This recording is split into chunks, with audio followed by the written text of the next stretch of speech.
still no jobs? Well, you really have both. See, stuff is defined as household articles considered as a group. Sometimes this stuff is no longer needed. Wait, no longer needed? That can't be right. Because remember those jobs you were looking for? Those are really needed, and they're the stuff inside your stuff, even inside that winter coat that moved with you to Phoenix. Our job is to unlock those jobs, and it starts when you donate your stuff to your local Goodwill. Here's how we do it. When you donate to Goodwill, we sell your stuff to provide job training for people right here in your community. So just by teaming up with Goodwill, you help create jobs. And isn't that worth parting with the leftover guitar from your 80s cover band? Goodwill. Donate stuff, create jobs. Find your nearest donation center at goodwill.org. A message from Goodwill and the Ad Council. Dear John, I was hoping it wouldn't come to this, but you've left me no choice. I'm leaving. Uncontrolled high blood pressure is really serious, and lately you seem to really not care. I've been there for you since day one, and I know you think I'm going to keep ticking. But no, my friend, I can quit whenever I want. Why can't we get back to the good times, when we were more active and ate more healthy foods, and you checked on me every once in a while? Is that too much to ask? I don't want to leave, but unless you stop ignoring me, what else am I supposed to do? Remember, when I quit, you quit. Sincerely, your heart. Listen to your heart. Don't let it quit on you. Doing the minimum to control your high blood pressure isn't doing enough. High blood pressure can lead to a stroke, heart attack, or death. Get your blood pressure to a healthy range before it's too late. Find out how at heart.org/blood pressure. Check, change, control. A message from the American Heart Association, the American Stroke Association, and the Ad Council. Hey, what's up, everybody? I'm Jason Derulo. I love that music connects to people all over the country. But unfortunately, so does something else. Childhood hunger. 15 million kids struggle with hunger right here in America. And yet, every year, billions of pounds of surplus food in the U.S. go to waste instead of going to the children in need. Feeding America is working to change this. The Feeding America nationwide network of food banks rescues this surplus of food to help provide meals to families in virtually every community in the United States, including yours. But they just can't do this alone. Join me in the fight against hunger in America. For more information on what you can do to get involved, visit feedingamerica.org. That's feedingamerica.org. Together we can solve hunger. Together, we're feeding America. A message from Feeding America and the Ad Council.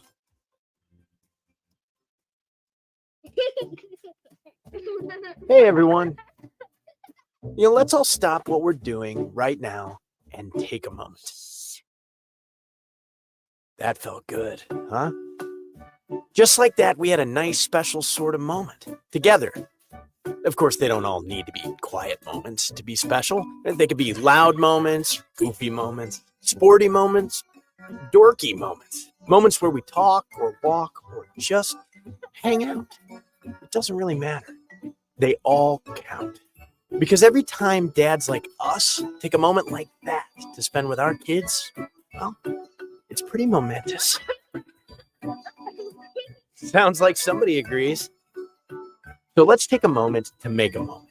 Today, call 877-4DAD-411 or visit fatherhood.gov. Brought to you by the U.S. Department of Health and Human Services and the Ad Council. Music is a bridge between the material and the spiritual. My name is Harvey Lauer, and I'm 82. As a blind person, you have to be aware that nobody can tell you what you can or can't do. You really have to try things. My folks got me a little radio in 1940, and that was the best Christmas present I ever got. When I was 11 years old is when I started to play music, play the piano, and then the accordion, and then the cello. My wife, who was also blind, was a good cook. When she died, that's when I started Meals on Wheels. America, let's do lunch. 1 in 6 seniors faces the threat of hunger, and millions more live in isolation. Drop off a hot meal and say a quick hello. Volunteer for Meals on Wheels by donating your lunch break at americaletsdolunch.org. This message brought to you by Meals on Wheels America and the Ad Council. Hi, this is Terry Crews, actor, former football player, game show host, father of 5, and all-around big dude. I'm also an expert on drama. I know all kinds of drama. There's the good kind that comes with having a house full of kids. There's the bad kind like season-ending injuries. There's the necessary kind like having an agent in Hollywood. And there's silly drama like the drama around my percolating pectorals. And then there's the drama you can skip. Skip the drama that comes with not having your high school diploma or equivalency. Find free adult education classes near you and finish your high school diploma. Visit finishyourdiploma.org. Or text diploma to 97779. Message and data rates may apply. Reply stop to opt out. That's diploma to 97779. And leave the drama to actors like me. Brought to you by the Dollar General Literacy Foundation and the Ad Council. It's the Worldwide Sports Radio Network. Broncos cut Russell Wilson and have to pay $85 million of dead cap money. Reports say that Kirk Cousins is moving his family to Atlanta. And Bucks re-sign Mike Evans for a 2-year, $52 million contract, $35 million guaranteed, and much, much more on the Sports Loudmouth.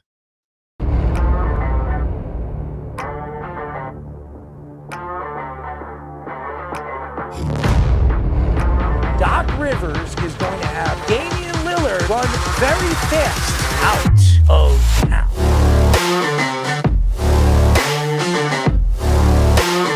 Does he help them win? You're under 500. Aaron Judge helps the Yankees win. You're paying the player $300 million. You better be sure that guy's going to help you get over the hump.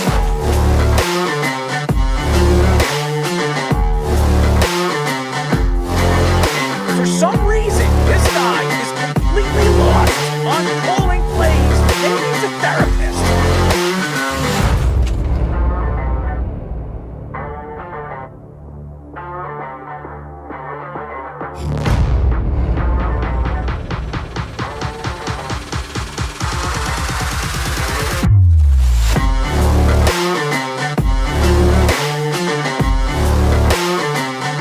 Did you see Lamar Jackson cry to the referee? No, he didn't.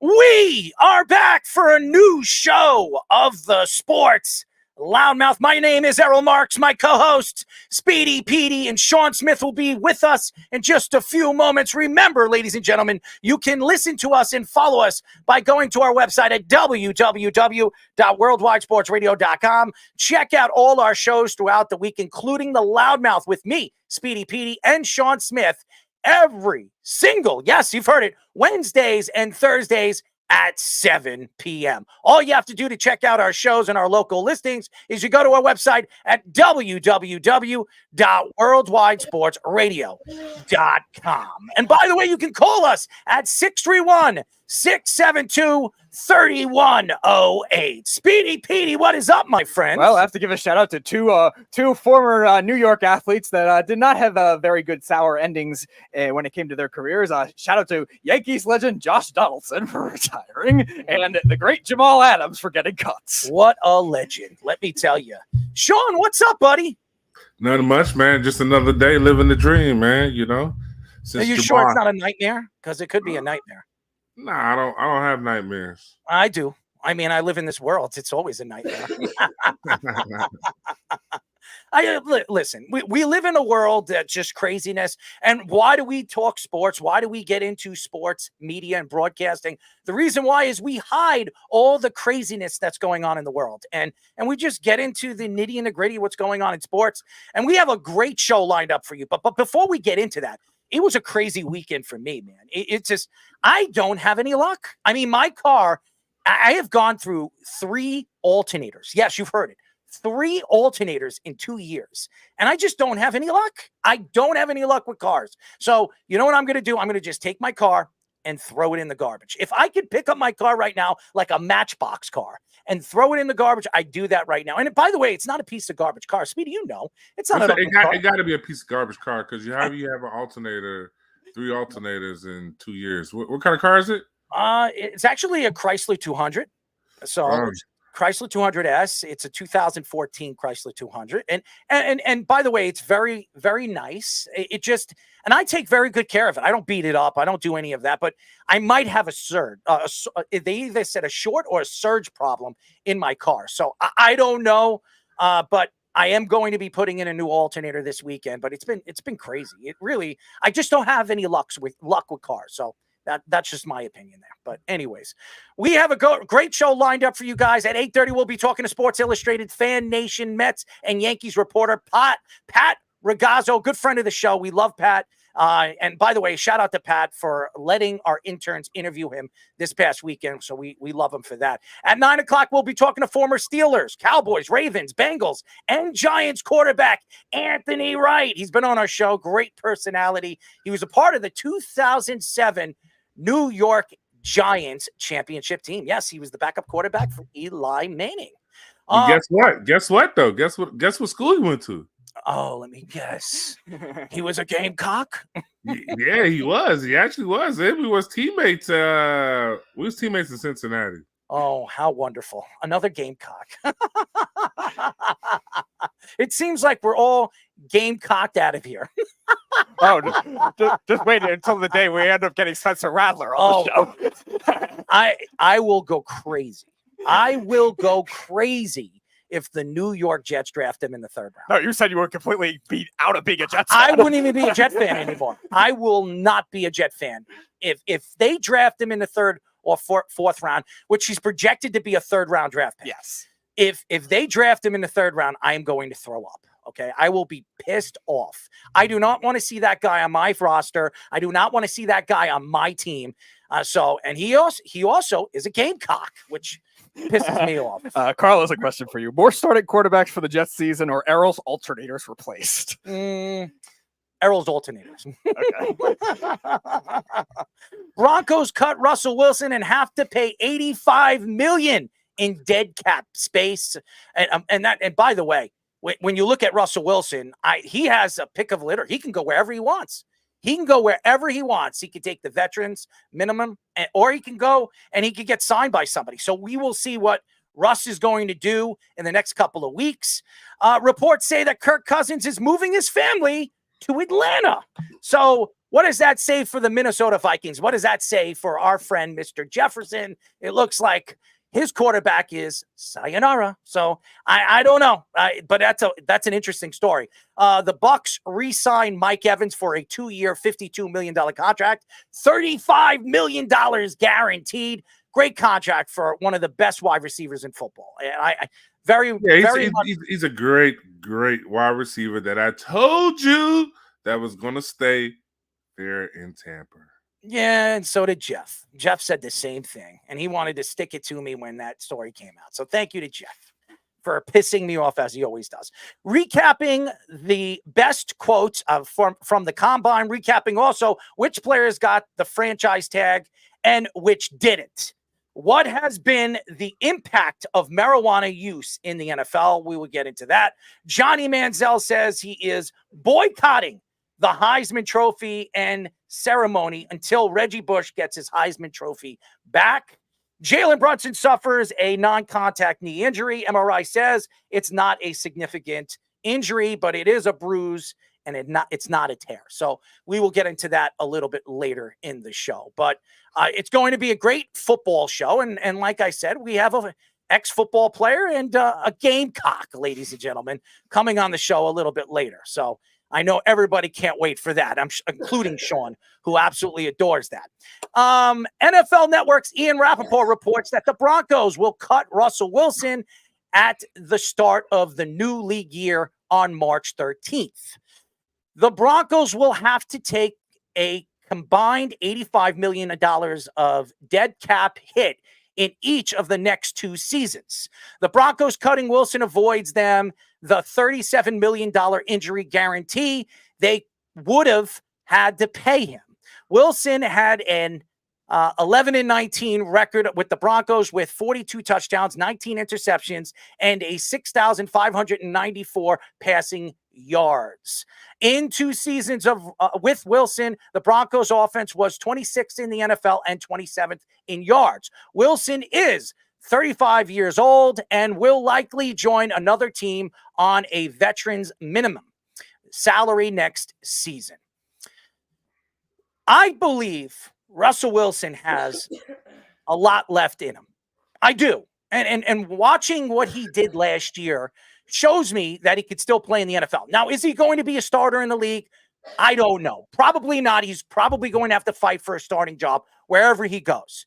But if you look at some of the teams that are looking for a quarterback, Atlanta, which Kirk Cousins looks like he's heading over there, and quite a few other teams that are going to be looking. Tennessee is going to be looking for a quarterback. There are quite a few teams that have young quarterbacks that they trust or they're going to ride with early in the preseason. But that doesn't mean they're going to win the job. And you sit here today and you look at all the free agent quarterbacks that are going to be available this offseason. If you really look at the list, Russell Wilson is the best veteran available. Is anybody going to trust Ryan Tannehill? I mean, seriously. I do like Jacoby Brissett. I think he's a good quarterback. I think he's a good backup. Is he going to start? Is he better than Russell Wilson on paper? No, he's not. Russell Wilson is a borderline Hall of Famer already. But if you look at the position that Russell Wilson has put himself in, it's not a good one. He had a problem, obviously, with Seattle. None of the players liked him over there, as we heard Marshawn Lynch come out on the Shay Shay show and pretty much threw him under the bus. And then he went to the Broncos, and before Sean was there, he had problems with the defense. He had problems with the offensive line. He had problems with the wide receivers. And then with Sean there, and Peyton is a guy that's a quarterback coach. Yes, he's the kind of guy that has his thoughts to the quarterback play and what he's looking for in a quarterback. And nobody thought that Russell Wilson was his prototypical type of quarterback that he would want on his team, because he came out when he was on the Saints and said, if one of the press guys asked him, I don't remember who it was, came out and asked him, if Russell Wilson becomes available next season, would you be interested in bringing him into your team? And he said, I have no interest in Russell Wilson. He's not that type of quarterback, I believe, that can run my offense. But we've seen he inherited Russell Wilson last year. And Russell Wilson had a very good year last year. The second half of the season, he kind of fell off in certain last 4 to 3 games of the season. But in the second half, I believe the Broncos were a borderline playoff team. They were playing good football, and they were finding ways to win games. And so was Russell Wilson. And if you look at his numbers last year, they were pretty damn good. He had 26 touchdowns last year. I think he threw only 8 interceptions. He played very well. And when you look at the quarterback play and you're looking for an efficient quarterback, I think Russell Wilson would be on everybody's list of a quarterback that you would like to bring in. The problem is the teams that are looking, again, at a starting quarterback, they're probably going to start the young kid that they drafted, or they're going to start a quarterback that's on their roster now that knows their offense. So he's going to have to win that job. And that's going to be very, very hard because he's got to win the team. And Russell Wilson, as we know, Speedy, doesn't know how to win teams over. Yeah, that was the main issue that a lot of people had with Russell Wilson, not necessarily from the football perspective, but from the team culture perspective. And when we had Brandon Lloyd on the show a couple months ago, he was mentioning that he went to a blue collar city and that kind of thing wasn't embraced when he has this celebrity relationship with Ciara. He looks like he's bigger than the team. He had Sean Payton and Russell Wilson weren't getting along. He had his own office, not in the regular locker room. Like, those are the things that are not going to be embraced in a city like Pittsburgh, a blue collar city. Atlanta has a lot of workers down there. Maybe Las Vegas with the Raiders. That's a flashy destination. Fish, shout out to him, our executive producer, brought that up. And then there's the Vikings if Cousins doesn't go either, but that's the same kind of thing. Like our friend Pete Bursick was saying last week, that's a blue collar city. So like, is he going to fit with that kind of thing? Because I agree with you from a football perspective. He actually played very well last year. He was not the main issue with the Broncos whatsoever, but still, that's what's going to make it harder for him to get the money that he wants. And Sean, you are an ex-NFL player and you know a little bit about Russell Wilson, and you don't really like Russell Wilson. We had you on the show last week and you spit out some information last week that would probably, if you're an NFL team, probably hold back or put on the brakes and not bring in Russell Wilson. What are your thoughts to, obviously, the Broncos parting ways with him? I mean, we all knew it was going to happen, so it was just a matter of time. Like you said, Peyton inherited him and didn't want him even if he was still with the Saints. So Russell will get a job, as we know he's going to get a job. A name that you said, and I like Jacoby Brissett, even though he's been a good quarterback to manage while a starter is out for, let's say, half a season. He did it in Cleveland. Everywhere he's been, he did it in New England. I mean, everywhere he's been a good backup. So I think, besides when you look at that list, yeah, Russell name and then Jacoby Brissett are the two top quarterbacks. But with Russell, I just don't see – it has to be a right fit for him. And I think he's going to choose where he actually has a legitimate shot to win the job. I can see him going to Tennessee. I could too. I could see him going to Tennessee but here's the thing. Who does Tennessee have to throw to?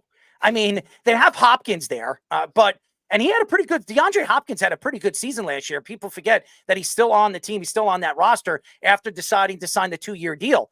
But I still think they need more weapons. And to bring in Russell Wilson, is that going to give you or put you over the hump where you can get a chance to make the playoffs? And by the way, they're in a division right now that is still very wide open, but I believe it's the Texans division to win this year. CJ Stroud, I think a lot of free agents are going to want to go over there and play with CJ Stroud because of what he did last year and really what this young team really showed with Collins and even Dell before he got hurt. They have weapons all over the place, and now I believe Saquon Barkley could be heading there in the next couple of weeks as well.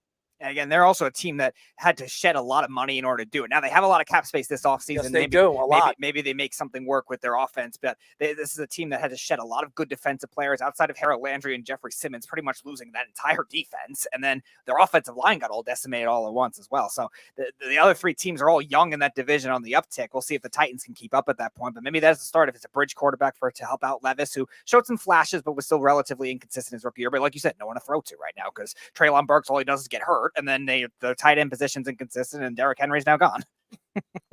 That's very true, Speedy. I mean, but everybody don't understand Atlanta is real close to Tennessee, so that's why I said everybody's thinking Atlanta, and they could be the curveball. He's going to Tennessee.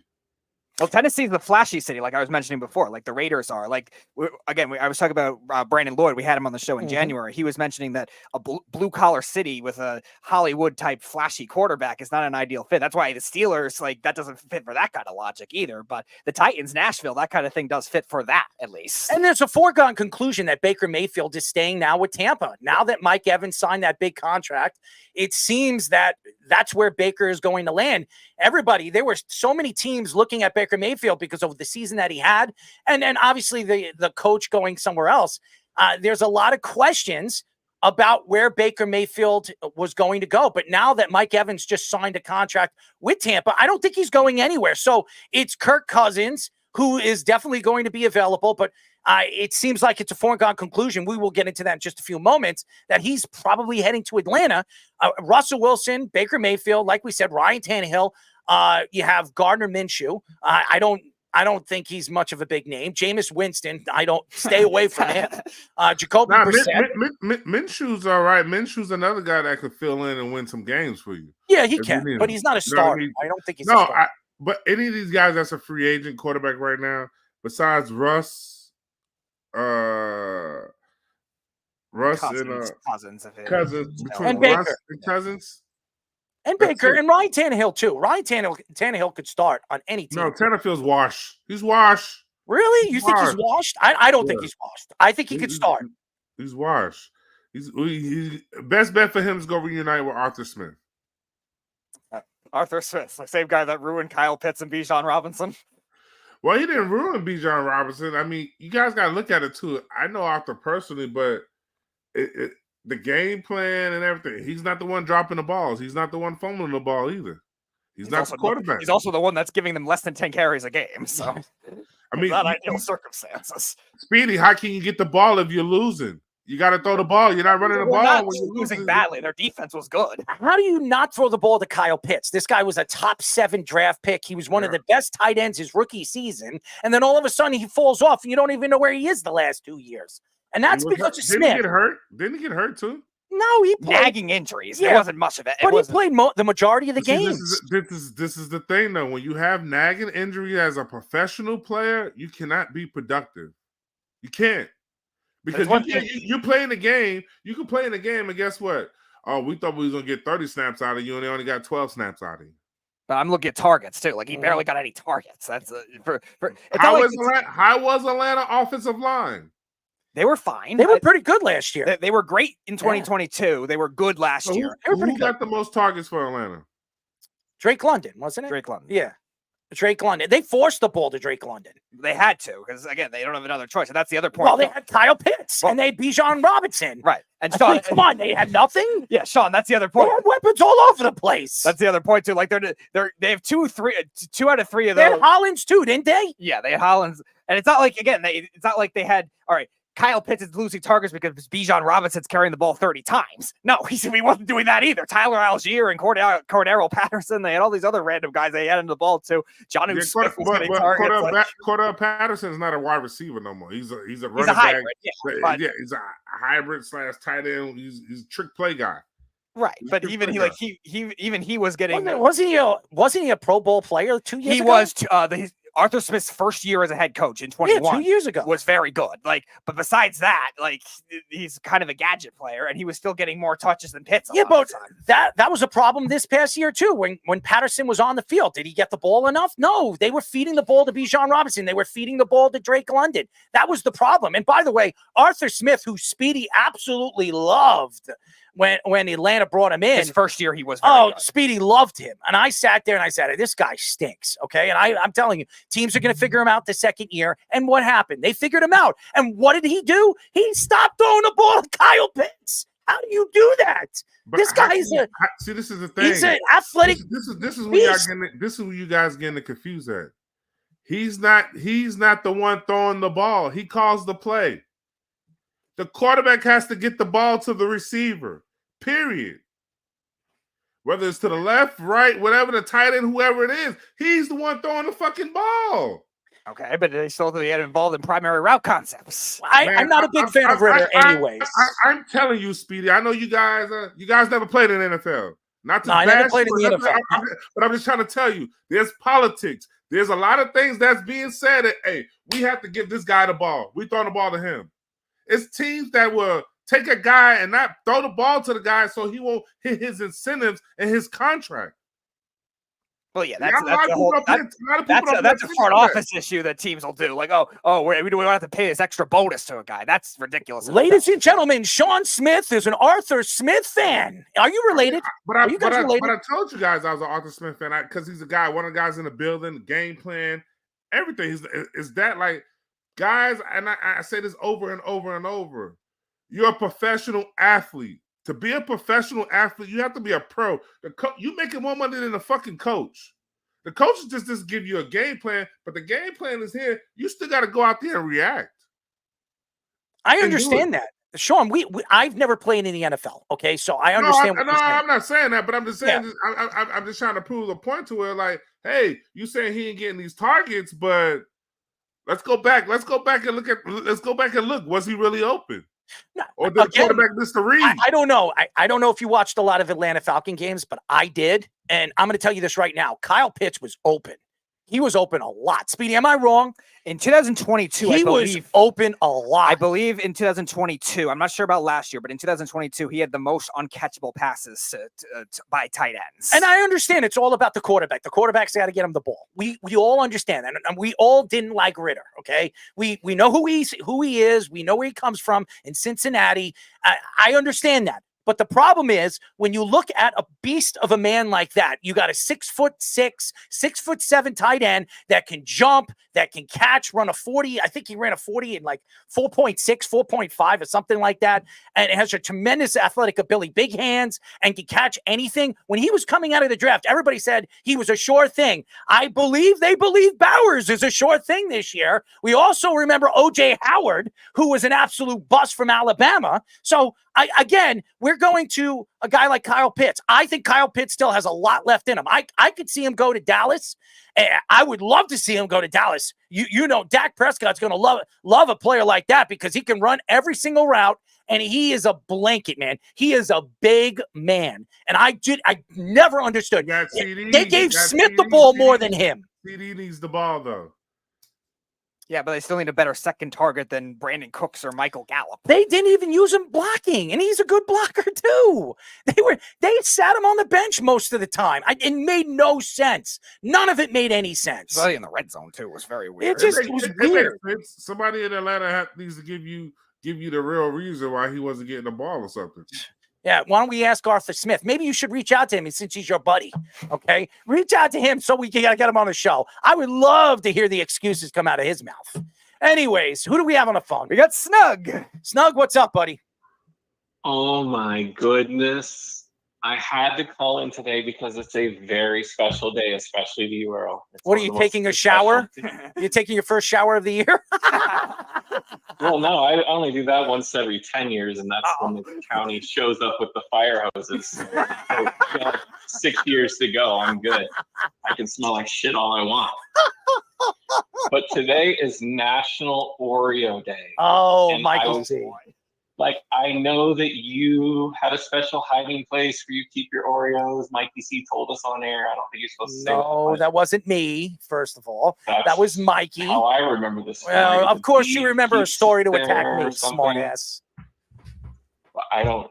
It's been a while, but I just wanted to shout out, and I hope Mikey C is out there and comes on the show. Sean, I also wanted to shout out to you, bro. You are the man. You would be down with Snug's special cupcakes. Let me just stay away from his cupcakes, Sean. Stay away from them. No, Sean, you and I are on the same wavelength, bro. What are you gonna do? Rub your crotch with your cupcakes? I mean, what is that? What you're selling? No, they're special cupcakes, my friend. They're not the kind you'd like. Not gay cupcakes. Oh, is that what you call it? Gay cupcakes? Medical thank you. cupcakes. Thank you.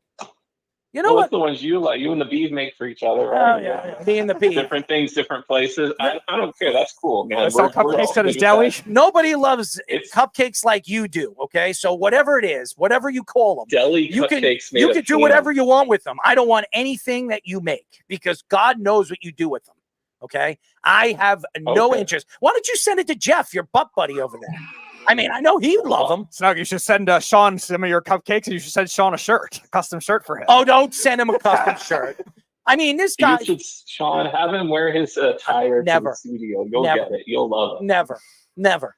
By the way, I only wore one of his shirts because I promised him I would wear it one time. Okay, and what's wrong with the shirt? What's wrong with the shirt? Ugly. That's not what I heard. It's a unicorn. All the time. It's a cat riding a unicorn on a freaking rainbow. A picture of you with a unicorn. It is dancing. A ridiculous shirt. I was not dancing. No, the unicorn was dancing. You were just smiling about it. Yeah, I was smiling. Okay. I was smiling at what the hell am I wearing? That's what I was smiling at. I was laughing at myself that I would actually put that ugly shirt on. But guess what? You know, all I know is all of his girlfriends think I'm fun and they like my shirt. Oh, my girlfriends. Whatever. Well, I've got like 6 or 7 girlfriends. I mean, I'm the king. I mean, I could go to another country. I could have 11 wives. The only one of his girlfriends that don't like me is Beef. But that's that's my girlfriend. Yeah, I'm dating the Beef. Yeah, okay. What drugs are you I wanted on? to bring up listen, dude, it's 2024. We're all good with it. No one cares. That's cool. But anyway, the question is, would you rather have Russell Wilson or Kirk Cousins as your quarterback? Kirk Cousins. Now, why is that? Because Kirk Cousins is more efficient. He is because if you look at their numbers, they're almost the same. Now, for their career, yeah. The last 3 years, though, Kirk Cousins has been one of the best statistical quarterbacks. And if you look at Kirk Cousins' 5 years, he's probably for a while. top 5. Nobody liked him. Yeah, my point is, this is so weird where the perception drives this, and maybe Sean can speak to this more having played in the NFL. But they're very similar players on a lot of levels. They've had better and worse parts of their career. They both had a major injury, right? So how do these perceptions get formed? Like, where do they come from? Because really, if you plug either one of them in, they're probably going to do pretty good for you, maybe Pro Bowl stuff, but neither one's going to win an MVP. I don't think anyone's expecting him to win an MVP. But no, they're not going to win an MVP, but they both could win some games for you. But people are going to say Russell Wilson because he won a Super Bowl and Cousins hasn't. Well, that's the difference. You know what I mean? When you look at who's won a championship and who hasn't. That's what it comes down to. But a championship is a team thing. Everybody keeps saying the quarterback, but I love when people say, and I understand what you're going to say, Sean, but there's how many players on a team? 53 players on a team. It all has to work together in the playoffs. The defense needs to play, the special teams needs to play, the offense needs to play. If they're not all working in sync, you're not going to win. I mean, once in a blue moon, you'll see a quarterback take over a game. But usually, I mean, if you look at Kansas City winning that championship, are you going to say that was all Patrick Mahomes? Because it really was the defense that really took them all the way to the promised land. If their defense didn't show up in those games, they don't win. They don't go to the Super Bowl. No, they don't win. The Chiefs don't win, but it came down to 15 on that last drive. Who throws the touchdown? Who wins the game? Still got to have a quarterback to throw the ball, right? So the quarterback gets the glory. That's the glory position. Well, That's sure. it. The other You know thing what I too. mean? The other thing too is you look at Russell Wilson. Even though he won the Super Bowl his second year in the league, if you look at since 2018, like he's won one playoff game, and that was against the Eagles that won the really bad NFC East that year at like 9-7. Like that's his one playoff win. Kirk Cousins has the same amount of playoff wins and beat a better team in the Saints that year. Mm-hmm. Yep. And I think that's what I'm saying though. The only thing that makes him different is people are going to choose Wilson because he got the Super Bowl. That's it. We should ask people that. I'm going to ask Mike. Think about it. And also, Wilson played in 2 Super Bowls. Cousins hadn't even made it to the big dance. No, but again, at the same time, I think Kirk Cousins had to really elevate that Vikings team a lot more than Russell Wilson did at the early parts of his Seahawks career, too. Like I agree. I can agree with you there, but that's just like saying Dak Prescott is good then.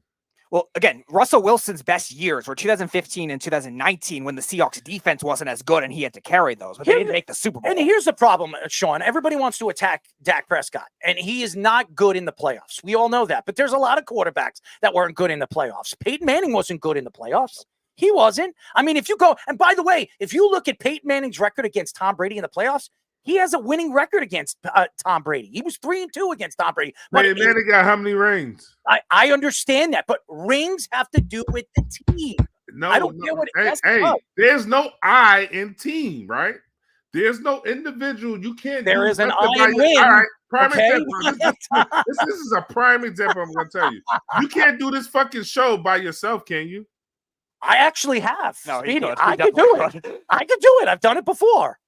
I've done it. So you can do everything without Fish and everything. You can do everything just. Oh, yourself. I can't do the executive producer. My No, I point can't do that. My No. point exactly. You need everybody. It takes a collective to make it run, my guy.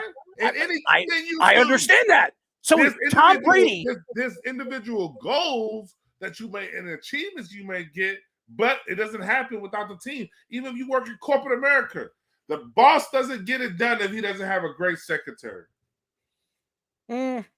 It's different when you're looking at certain things. Now, I've seen CEOs, as a matter of fact, there's a guy named Bezos, and Bezos made his millions in where?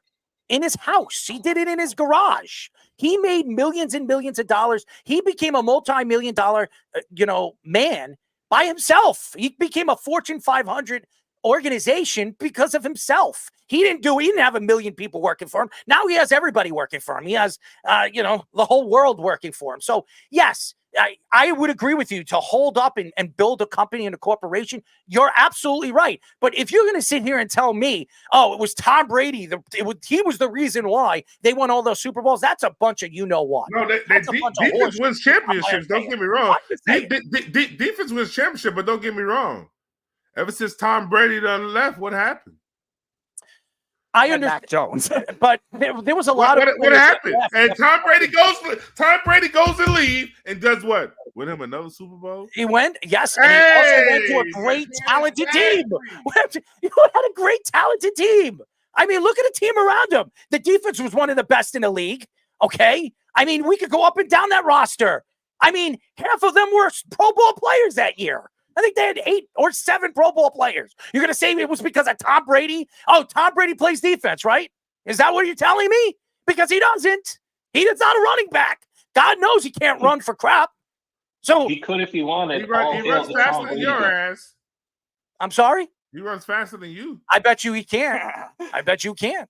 Actually, probably now. I had hip surgery. Probably. Hey, be a realist with yourself. Okay? I am a realist. Listen, Sean, I'm going to tell you this, Sean. I'm going to ask you a question. Do you know anybody that does 3,000 push-ups a week? It looked like that. Do you know anybody that does 3,000 push-ups a week? Yeah, Okay, who? a boxer. I do 3,000 push-ups a week. I That's do it? it. I do it. Do 3,000 push-ups a week. That's it. And your body still looks like shit. So what's the My point? body looks like. Do you want me to take? I'm not even gonna get. Listen. Hey, no, you If just you wanna want me to take, I'll hey, show this you. how I know buddy. your body I is don't shit. have a Because hangy. guess what? I don't have a This is how- hangy this- stomach this- over this- my this- damn this- waist. this I is can how actually you know- see my you know what. This Okay, is how you know I can the body. actually This see is it. how you know the You want me to body's not see it? shit. I'll show Because you. you got on a basketball jersey Oh, what's with a a t-shirt on. basketball under. jersey? Is that what you're gonna attack me on? My basketball jersey? Because That's you got what a you're gonna say? t-shirt on under your basketball jersey, like Don't you're playing. ever do that. What are Yo, you talking if you about? do You push-ups, attack me all if the you do time. What are you- push-ups, you're Listen, being a fucking listen. wife. You know what? You know what? You know what? You know what? I'm gonna give you a little tip. know There you what? go. You know what? There you go. I'm Let's gonna see give it. Let's see. you know what? Let's You see know the what? flexion. Oh my Yeah, God. muscles, Oh, look at those. Look at those. muscles, Bring it to. muscles, What are those? What are those? Pea muscles, shooters? What are they? muscles, Oh, give me a muscles, break, my man. guy. Is that Muscles. muscle? Let's see it. Let's see the muscle. Let's see the muscle. I don't see nothing, man. I see beef. I see beef patties. That's see what I nothing see. but the cuts. You see the Oh, cuts in the that's body. not- you're Shout out to calling my those trainer cuts? Paul, man. Shout out to my trainer Paul, man. What do you have? Like pizza? You have more Pizza Hut in those cuts. Yeah. you mad because I can outlift you. That's all. You want to bet on that? Mhm. You want to bet on that? How much you want to bet? How much Hey, you want to bet? you You're got some- heavier. You're Yo, heavier than me. Hey, we need You're to heavier book than you me. right now because you have so many bets with me right now. I don't know. No. And I will bet listen, you. Hey, I will hey, bet you. Fish, I What need could a- you I need- lift? I need- What hold could on. you lift? What could I you need lift? Fish- We I got to need get off the Fish to topic. I need We gotta Fish get to off. make How a much could you ticker. lift? I need Fish to make a tick of how many times you say Jets all the time because you said it 6 times in the beginning of the show. Nothing to do. First of all, I attacked the Jets on the show more than anybody. So get off of it. Okay? What But could we you have lift? a bet. Every time you say the word, it's a What dollar. could you depending on lift? what your Could you foundation give me a today. goddamn number? Hey, Give me a number. Jets are the best team in the NFL. Give me a number. what number you want? Give me a number. What could you lift right now? Right now, if you could go to a gym right now, what could you lift? And you got to do it more than 5 times. So I've lifted at least 10 cupcakes. one time, at it's a too easy, man. One time's too easy. I probably get about 500. You could do 500. I can't do 500. If you could do 500, I'll be surprised. I would love to see that. Why would you be surprised? You could do 500, I have- 500 5 times? I'll tell you what. I could do you even better. Okay, How many times can you do 225? 30 to 35 times. Right now? Right now. I did it the other day. Next time you Off go the to chest. next time you go to Gold's You don't Gym. believe me, do you? You don't Next time believe you- me, next huh? time you go to gym, Gold's You don't Gym. believe me Put it on now, your huh? TikTok. Put it I'll on tell your you what. TikTok. I'll Put tell it you on your what, man. TikTok. I tell you what. What are you going to do for me if I post that I do 30 to 35 right off the chest, 225? What would you do for me? Well, let's hear it. Because I know I can do it. I am very confident I can do it. Before you juice or no? I don't juice. Speedy, do I juice? You go to the meathead gym. You think I You go juice? to the You meathead think I gym. juice? Tell me. I don't juice. I never juiced. I'm natural, buddy.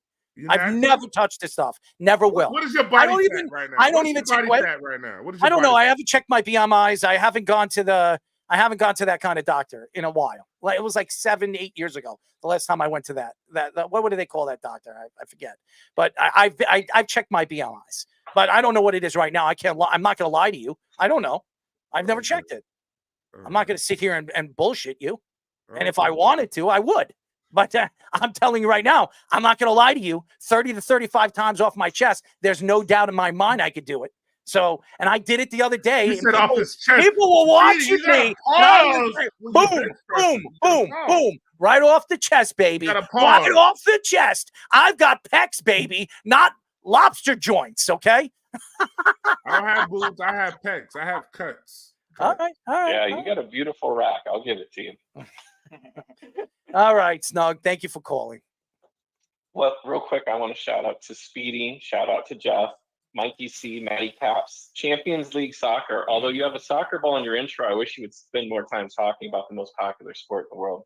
Shout out to Man City, Lyle, Cupcakes, Sean, Kenny, and Geese. Goodbye. That is Snug the Cat.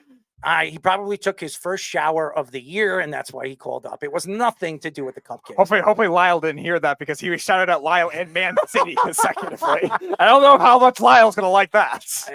I'm telling you, Sean, that guy does not. That guy is not all there. All right, he's not all there. I would love to see him actually put up 225 once. I would love to see that. Snug the cat. I mean, you have a better chance of him putting up like 20 cupcakes than putting up 225 pounds. Okay, that's not going to happen. Pro Football Talk. Mike Florio reports that Kirk Cousins is considering having his family move to Atlanta.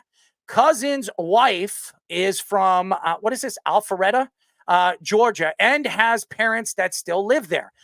Kevin O'Connell told Pro Football Talk that he is absolutely interested in bringing back Kirk Cousins.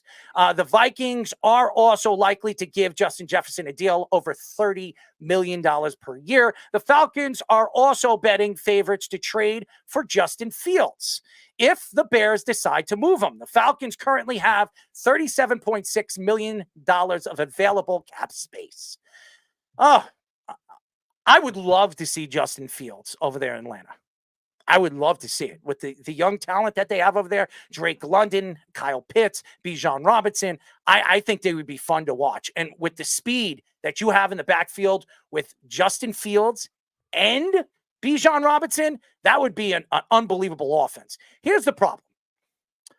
I look at Kirk Cousins right now, and I think Kirk Cousins has a tremendous amount of ability still. And I think he's one of the top 7 quarterbacks right now in the NFL. If he didn't get hurt last year and tear his Achilles, he might win the MVP. I think he was an MVP candidate last year. I think he was fantastic. He put up those numbers.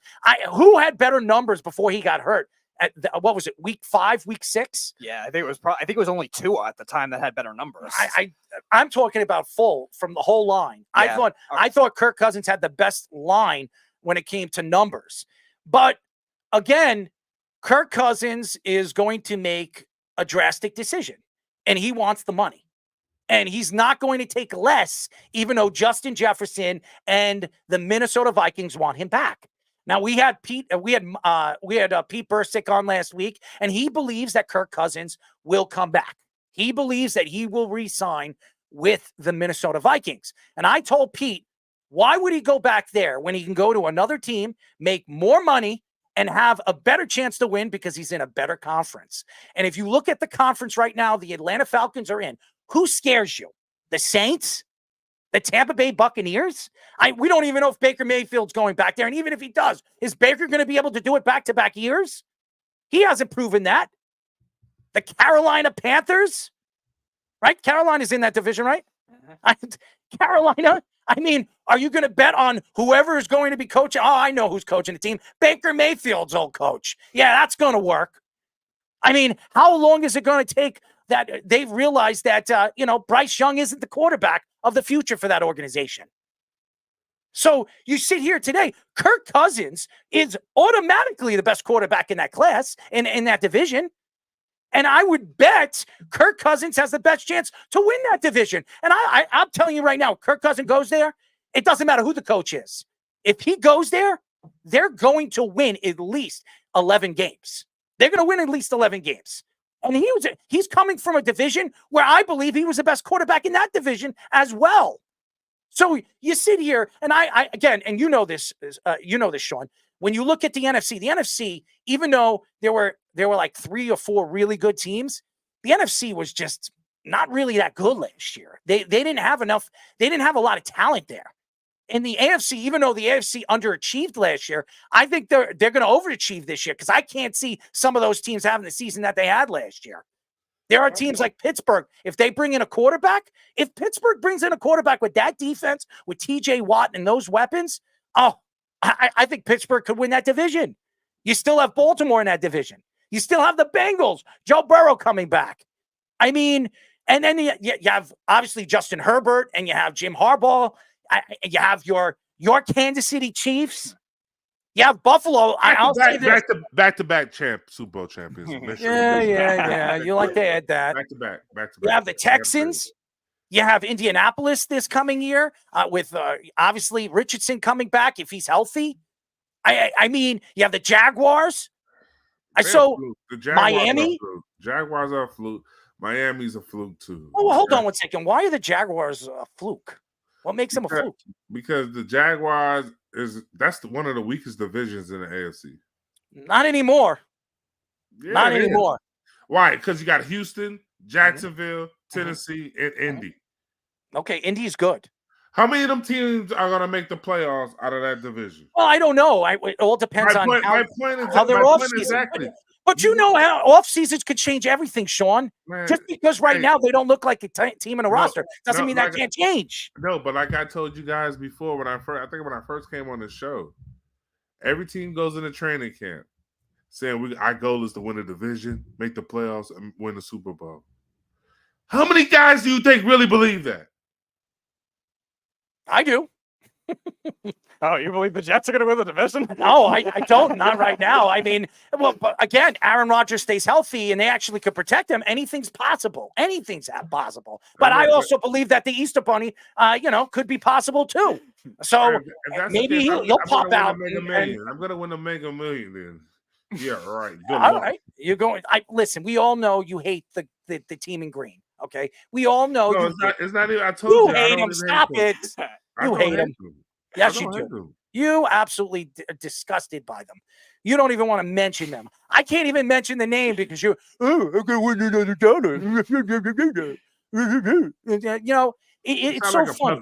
It sounds like a puppet. Do I sound like a puppet? Do I have strings? Because if I had strings, I probably be Jeff. So I mean, honestly, if you look at this whole Kirk Cousins thing, I'm very interested to see where Kirk Cousins is going to go. If he that doesn't mean that if he's buying a house, he's moving his family to Atlanta, he's going to Atlanta. His wife's family lives over there. So maybe he's considering moving there because that's where his wife wants to go. That doesn't mean that he's not going to play for Minnesota next year. He could fly and maybe that's his plan. Maybe he keeps his house in Minnesota and he moves his family to Atlanta and he has 2 houses. I mean, he makes enough money. He's asking for $80 or $90 million. I think he can afford many, many different houses. Right. It's also a 6-month off season, so they could spend time in the South and not spend time in Minnesota, where it's obviously it's not like Pete was saying last week. It's not as cold as it usually is, but still. I would love to go over there and check it out. Yeah, I know. I am aware. I haven't been there in a while. You and your long sleeve shirt and shorts at minus 20-degree temperatures. I've done it before, and I'll do it again. I know, I believe you. You want to show off your body, huh? Yeah. No, I just don't like the cold. Doesn't really bother me. What do you? This guy just doesn't know who he's talking to. Listen, I don't care. I'm not here to argue about bodies in this game. If you want to, we'll bring somebody on and you can argue with him. I'm not going to sit here. This is a sports radio show. I'm not going to talk about my body. But I can tell you this. Whatever you think it is, you're absolutely wrong, buddy. I don't have any flabs on my body, buddy. So I'm just letting you know. Anyways, to get back to Kirk Cousins, I think it's very interesting. And here's the thing. There are other teams, not just Atlanta, not just Minnesota, that's looking for a quarterback. We mentioned Tennessee. We mentioned who else? The Raiders. The Raiders are another team that could be. I think they're going to be drafting a quarterback. I think they also could be a sleeper to trade for Fields too. Fields? Yeah. I think they're going to go after Penix. Okay, that's who I think the Raiders are going to go after. I could see the Raiders moving up for Penix. And by the way, we'll get into the combine in a little while. The combine, the quarterbacks played very well. Looked very good. JJ McCarthy moved up, and by the way, the Giants love him. They love him. Dable. I've heard some things from the Giants camp that if JJ McCarthy, which he will be there at 6, they might decide to draft him at 6. We heard Jim Harbaugh come out and say that JJ McCarthy is the best quarterback in this class, and he said it's not even close. He came out and said that. And I believe Jim Harbaugh. I'm going to tell you why. Because Jim Harbaugh, I wouldn't say he's the quarterback whisperer.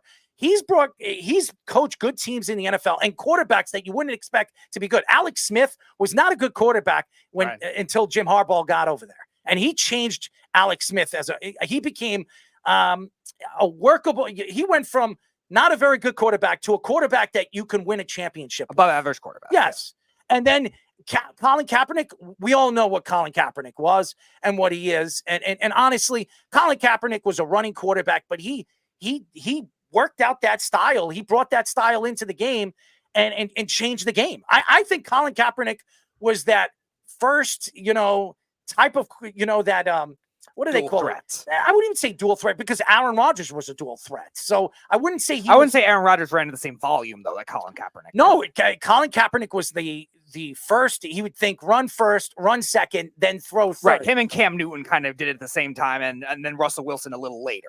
Russell Wilson, and then Lamar Jackson. He's like a Michael Vick. Michael Vick was, I think, and you played against Michael Vick, and yes, Michael Vick had some, ability to run the ball and do the things, but Michael Vick had a really good arm. Yes. He was really strong, and he could throw it down the field just as good as anybody. People forget how strong Michael Vick was. Yeah, but he didn't throw though. No, I'm saying that, but he just run. Colin Kaepernick wasn't even close to Michael Vick's talents. No, not even close. I mean, it's a shame what happened to Michael Vick. I think Michael Vick wins the Super Bowl if that stuff didn't happen in Atlanta. I really do. I think he wins the Super Bowl. He had a couple of good teams with the Eagles. He played very well with the Eagles when they signed him over there. Thank you to Donovan McNabb, because Donovan McNabb was one that vouched for him. So, and he took the job away from Donovan McNabb.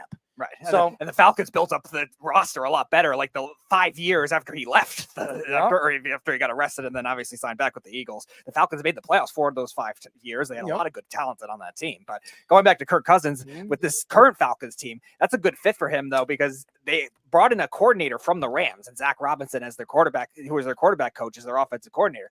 Kirk Cousins comes from a Kevin O'Connell scheme. So if that kind of thing, Rams scheme, Vikings scheme, and now the Falcons, that kind of thing could really work for him there too. Now I agree with Pete Bursk. I think they will sign him back, the Vikings. I don't. But if he doesn't go there, Atlanta's a great fit. He's still going to put up great numbers. I really do think he's going to Atlanta. Okay. I do. And the reason why is Atlanta has a better chance of winning that division. I do not believe Minnesota is going to win that division next year, no matter how good they are, what they add in off season. Again, Sean, you know this. A team can change in one off season. You could go from one of the worst teams in the NFL you go from one of the best to one of the best teams. I mean, look at Detroit. Right. No question. And that has a lot to do with coaching. And you look at the position that Atlanta's in, they have obviously a coach that is a rookie. He's not done. He hasn't done this in a while. So he's going to have to figure things out. But if you bring in Kirk Cousins, you're already jumping all the other teams because you have a veteran quarterback that knows how to throw the ball, and with the weapons that he has. Honestly, does Minnesota have more weapons than Atlanta does if Kirk Cousins goes there? The answer is no. No. Who has a better defense, though? Atlanta. I think Atlanta does. Minnesota. Who? Atlanta does. Atlanta. Minnesota had a better than expected defense with Brian Flores now going in there, and they had a lot of good young players, but Atlanta has the more complete all-around And defense. Bates changed everything last year because their secondary That is right. was That is horrible. right. Yes. Yeah. Yes. When Jesse Bates went over there, he completely helped that secondary. Now they need corner help, and they will look for corner help in this year's draft. But they're saying the draft is only 3 deep. Like there could be like game-changing. There's only like 3 game-changing corners in this class. So I mean, that doesn't mean that you can't find somebody in the 2nd or 3rd round. But also, AJ Terrell's a good corner. So if they find a good second guy to go along with it, that's better than what they have. They still might be fine with that. Get Sean, what you're saying? No, that's true. But also, you see, looking at all the veterans, DBs that's getting cut. There's a lot of DBs getting cut that I feel like, I guess that means the combine is really going to be up to the draft. Like, that's another thing. Teams are now also that's using it as an advantage. They'll go young so they can keep money and put a veteran on practice squad if they can. That's what they're gonna do. And drag it out as long as they can. That's why you saw Dalvin Cook on the practice squad this year with the Jets. No, I'm just saying. Though, you think about it. You got a 10-year vet on practice squad. Come on. Yeah. It goes quick. I mean, you know this, Sean. 10 years goes quick. If you could stay in the NFL for 10 years, you had a really good career. And they say the average running back lasts 3 years. So if you're up 3 years, you're over the limit that they say running backs last in the NFL. Right.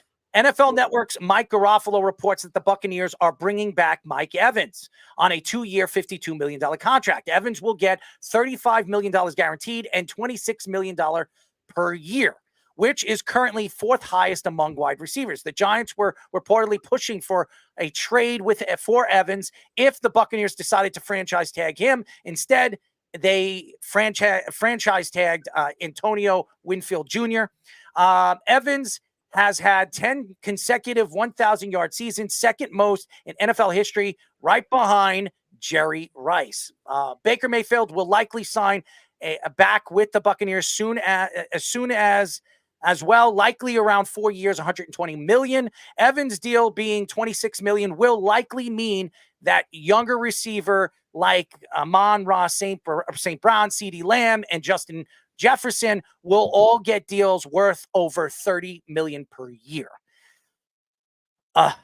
First of all, I love Mike Evans, and very well deserved. He had a great season last year, deserves every bit of it. He helped Baker Mayfield. He was the blanket for Baker Mayfield, and I loved what he stood for and what he stands for the Buccaneers. He wants to be a Buccaneer for life. It seems like that's where he's going to stay. And he really has become the face of the Tampa Bay Buccaneers. It's not Baker Mayfield. It's not any of those other guys that we mentioned, Winfield Jr. It is Mike Evans. And to me, when you look at the wide receivers in the NFL, you look for the prototypical big man, a guy that's 6'3", 6'4", can jump, could run a route, you could put him in a slot, you could put him on the outside. He'll beat you every single way. And he's a great red zone guy. How many good red zone wide receivers are there in the NFL? I would say maybe a handful. There are not many good wide receivers in the league. That's what you use tight ends for. That's what they're used for. They're used for the red zone. Travis Kelce, another red zone guy, tight end, wide receiver, whatever you want to call him. George Kittle, another good red zone guy. Mark Andrews, another good red zone guy. Those are all tight ends. When you look at wide receivers, how many wide receivers could you point out that you could say, oh, man, if you're in the red zone, you're on the 10-yard line, or you're on the 9-yard line, are you going to trust that guy that's going to get the ball? Are you going to trust that he's going to go up there and bring the ball down from all those corners or safeties that are going to try to hit him? And Mike Evans is one of those guys. He's an unbelievable talent. He's not on the field showing off, dancing around, prancing around after he scores. I love his prototypical personality. And that's, you look at what the NFL is transitioning into. And listen, the NFL should have those guys that dancing in the end zone, the TO guys, the Chad Ochocinco's, the Chad Johnsons, as you know, Sean. You need those guys. But then you need those guys that stand for something. And Mike Evans stands for what you look for in that wide receiver, a leader, a guy that's going to go out there and show the young guys, this is the way you play. This is what you do on the field. You do this, you'll be respected by your peers, your coaches, and everybody around you. And that's what Mike Evans is, and very well deserved. And you also look at the way the game has changed from a concept perspective, too. We're looking at more quicker wide receivers off the line of scrimmage, these precise route runners, and not as much of the possession receivers, these bigger body types that you saw in the early 2000s and on, like Larry Fitzgerald, like Anquan Bolden, Andre Johnson, all these other guys. Right. Kind of guys, yeah. Right. And Mike Evans has really kind of still stayed transcendent, even amidst the changes in the game that we kind of started probably in the middle of last decade, where you had all these innovative young coaches that wanted all these precise route running guys. And a lot of these big body wide receivers that got drafted did not work in the NFL because they weren't quick off the line of scrimmage, or they were slow release or whatever. But Mike Evans has still transcended that, been very consistent year to year, like you were saying, 10,000-yard seasons in a row. Keep in mind with really bad quarterback play most of the time too, with Jameis Winston and all these other guys. And is he a Hall of Famer? Tom Brady. Yes, definitely a Hall of Famer. Oh, Hall of Famer, definitely a Hall of Famer. I gotta ask. I mean, some people may not say he's a Hall of Famer. I 10 years in a row with 1,000 or more yards, absolutely. And Brandon Marshall, it's a shame that Brandon Marshall's still not inducted into the Hall of Fame. Maybe because his on-field situations and his off-field situations, and that's why they're holding out right now for him. But Brandon Marshall should be a Hall of Famer. There's no doubt in my mind that guy's a Hall of Famer. And it's a shame. There's a lot of guys that get into Hall of Fame that don't make sense. I don't know B. Marsh stats. He got good stats? Oh, ridiculous stats. I'll bring up Brandon Marshall's stats. No, he had close to 80 touchdowns and right at the same realm as Evans as yardage wise. I think he's a little under 10,000, but like he was also doing it with really bad quarterback play too. He went from really like, Jay Cutler was probably the best quarterback he played with in his career. I have it right here. 970 receptions, 12,351 yards, 83 touchdowns. He played in 3, 4, 8, 9, 10, 11, 12, 13 seasons. He had over 12,000 yards and 83 touchdowns. I think he's a Hall of Famer. That's a Hall of Famer. Yeah, he's definitely a Hall of Famer. The only problem, and by the way, he had some great seasons. I mean, he with Chicago, he had a 1,500-yard season. With the Jets, he had a 1,500-yard season. That Chicago team was good, though, because they had Martellus Bennett. Yep. They had Alshon Jeffrey. Alshon Jeffrey, yes. Forte, yeah. A great running game. Always had a good running game over there. This might be the first 3 or 4 years that I can honestly say Chicago just doesn't have a good running. Well, actually 2 years, because David Montgomery's still a good running back. He couldn't stay healthy in Chicago. That was the problem with David Montgomery. But I think he did wonders for the Lions this year. That's for damn sure. And I think the reason why the Lions didn't win that game against the San Francisco 49ers, I think if they gave him the ball more, especially in the first half, the way he was killing them, especially on his breaks, I think they control the ball. They control the game. So the fact is, Brandon Marshall is a Hall of Famer, and I do believe Mike Evans is a Hall of Famer. There's no question that he is. He's had a sensational career. And by the way, when he got drafted, who was the big name out of Texas A&M? It wasn't Mike Evans. Johnny Manziel. It was Johnny Money Manziel. And by the way, Johnny Manziel played how many years in the NFL? 2 years, a year? I mean, he wasn't there that long. So, I mean. Yeah, but then they started partying. Yeah, well, and Mike Evans was another guy that was quiet. And when he came out of the draft, everybody was saying he was a quiet guy. But, he knew how to go in there and play he's hard. A professional, man. He's just a true professional. No question. No question. Very well deserved, by the way. Very, very well deserved. As a professional athlete, and you know, Sean, you were a professional athlete for 10 years. You need to give your life to that sport. You have to give your life to the sport. You have family, you have a wife, you have kids, whatever you have. Your life, when the season starts, is football. You have to eat, sleep, football. That's it. Family is on the back burner. It's not even just when the season starts. That's just like, it's like that until your career is really over, until you're done playing, to be honest with you. Because you have the off season. Like, guys right now in the off season have to contemplate, hey, what I'm going to do? Where you going to train at? Because everybody don't like training in the city they play in. In the off season. It's right. You're right. And again, I sit here and I never played professional sports. I did play at a high level, but I never played professional sports. So I know what it takes. 365 days in a year, I was skating 3 hours every single day. And I have bad feet to this day. I still have bad feet. I have bone spurs all over my feet. My right foot is horrible. And still to this day, I've never gotten surgery because I know I'll be off my feet for a significant amount of time. What were you going to say? Hey, see, Speedy, this is what I'm talking about. But he said he could bench press all of this. What is that? But you say your feet hurt, and you must didn't do good at hockey, as you say, because you don't have no shoulder injury, nothing. I've had shoulder injuries. Oh, okay. I didn't know. Okay. I have two torn rotator cuffs. I've had hip surgery. I've had neck surgery. Yeah, I've had a lot of injuries. But you know what? I don't make excuses to any of that. It is what it is. No. I wasn't saying that. I'm not saying you was making. No, I was just asking. I was just thinking about it. Oh, dude, I've had so many injuries. I mean, you name it. I've been through it. And again, you put your body through hell. When you play at a high level, you know that you're going, no matter what, you're putting. You got to sacrifice something. You got to sacrifice. Yeah, and that's what I did. And unfortunately, I hurt my knee, and that's the story. And that's a whole nother story. We could talk about that off air because I've spoken about this on air many, many times on why everything fell apart for me at the tail end of my hockey career. So. It is what it is. Johnny Manziel tweeted that he will be boycotting the Heisman Trophy ceremony and doesn't value the award until Reggie Bush receives his Heisman back. But Bush had his Heisman Trophy vacated by the NCAA in 2010 after Bush and his family were receiving benefits under the table by USC. The NCAA also vacated the USC of 30 scholarships, 14 total wins, and their 2004 BCS national championship. Bush had 2,218 scrimmage yards and 18 touchdowns during his Heisman Trophy season in 2005. The NCAA rejected Bush's most recent petition to get his Heisman Trophy back and for USC and Bush to get all their records back from those seasons. Bush mentioned this summer that he would end his hiatus with the USC football program if he got his Heisman Trophy back. Here's the thing. And I understand. I'm going to go at this, and I'm going to be very fair with this. I love Reggie Bush. And a couple of months ago, maybe a year ago, I petitioned that Reggie Bush should get his Heisman Trophy back. I petitioned this. But here's the problem.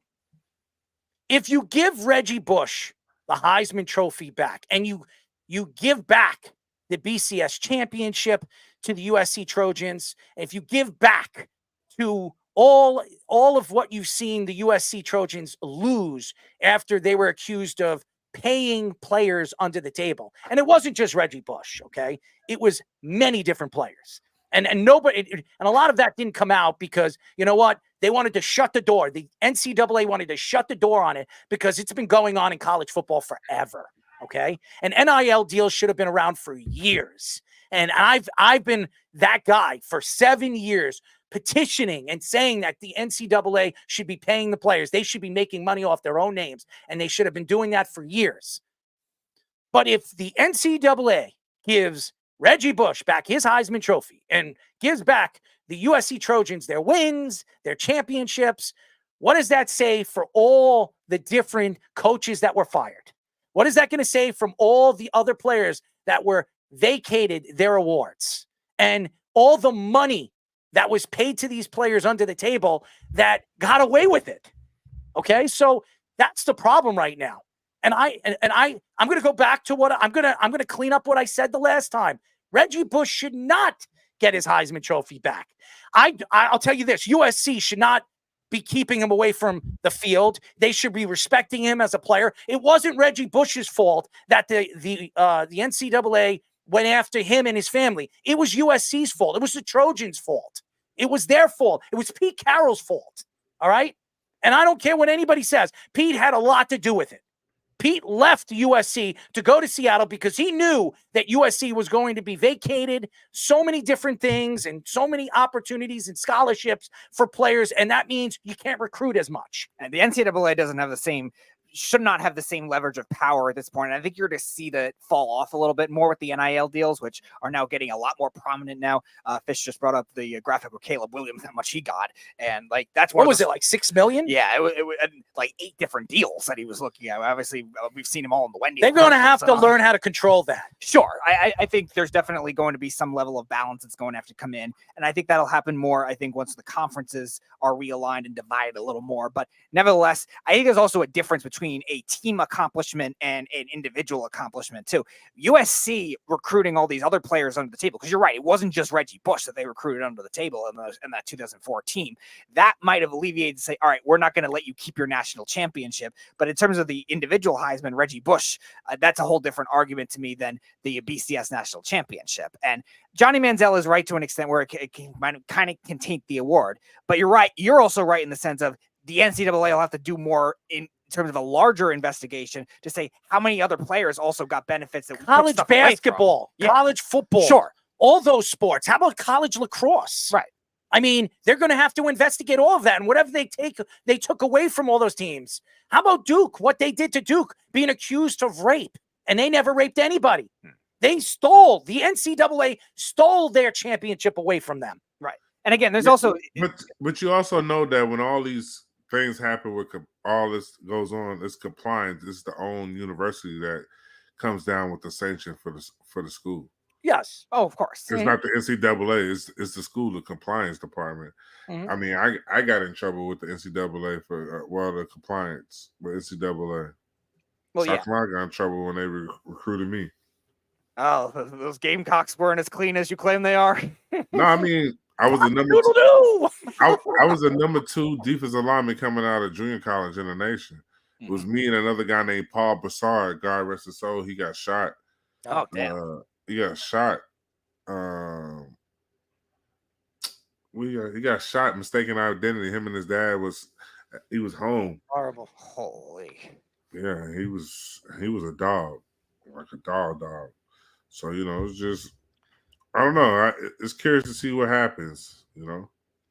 But Sean, you highlight that difference very well to what I was saying. Like the program should be hit harder than the actual individual player, and I think that is something. Yeah, it's the program because the programs. I don't care what nobody says, man.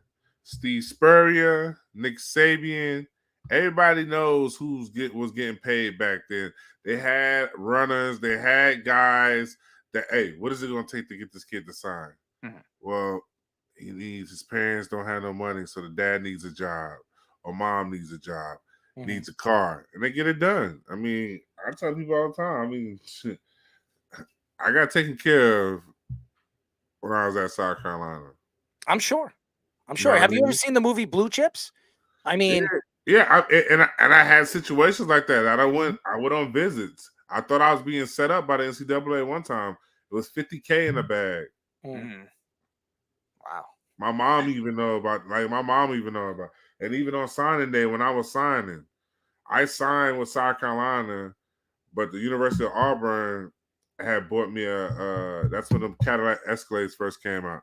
They had bought me. They had it out at the school and everything. yeah, I wish I had a free Escalade. I would have taken that. Thank you very much. Well, how about a Porsche? Give me a Porsche. I got an Expedition instead. There you go. Listen, I'd take any free car as long as it has the keys and actually moves, and their alternators actually. I was going to say, you're going to have to replace your alternators.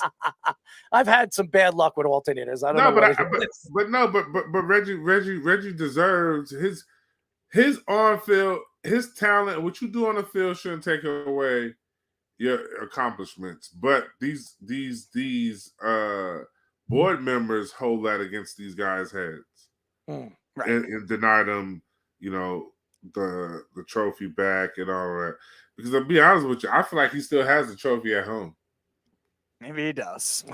Well, we'll get recognized for the same way, and apparently won't return to the program now. Listen, I don't think he should get his trophy back, but I think USC should respect him. How he's not allowed to come to games and be respected as one of the best players that USC Trojans ever had is pathetic. And the Trojans should be ashamed of themselves. Don't they still sell his jersey? Yeah, but still. They're making money off it. He's not.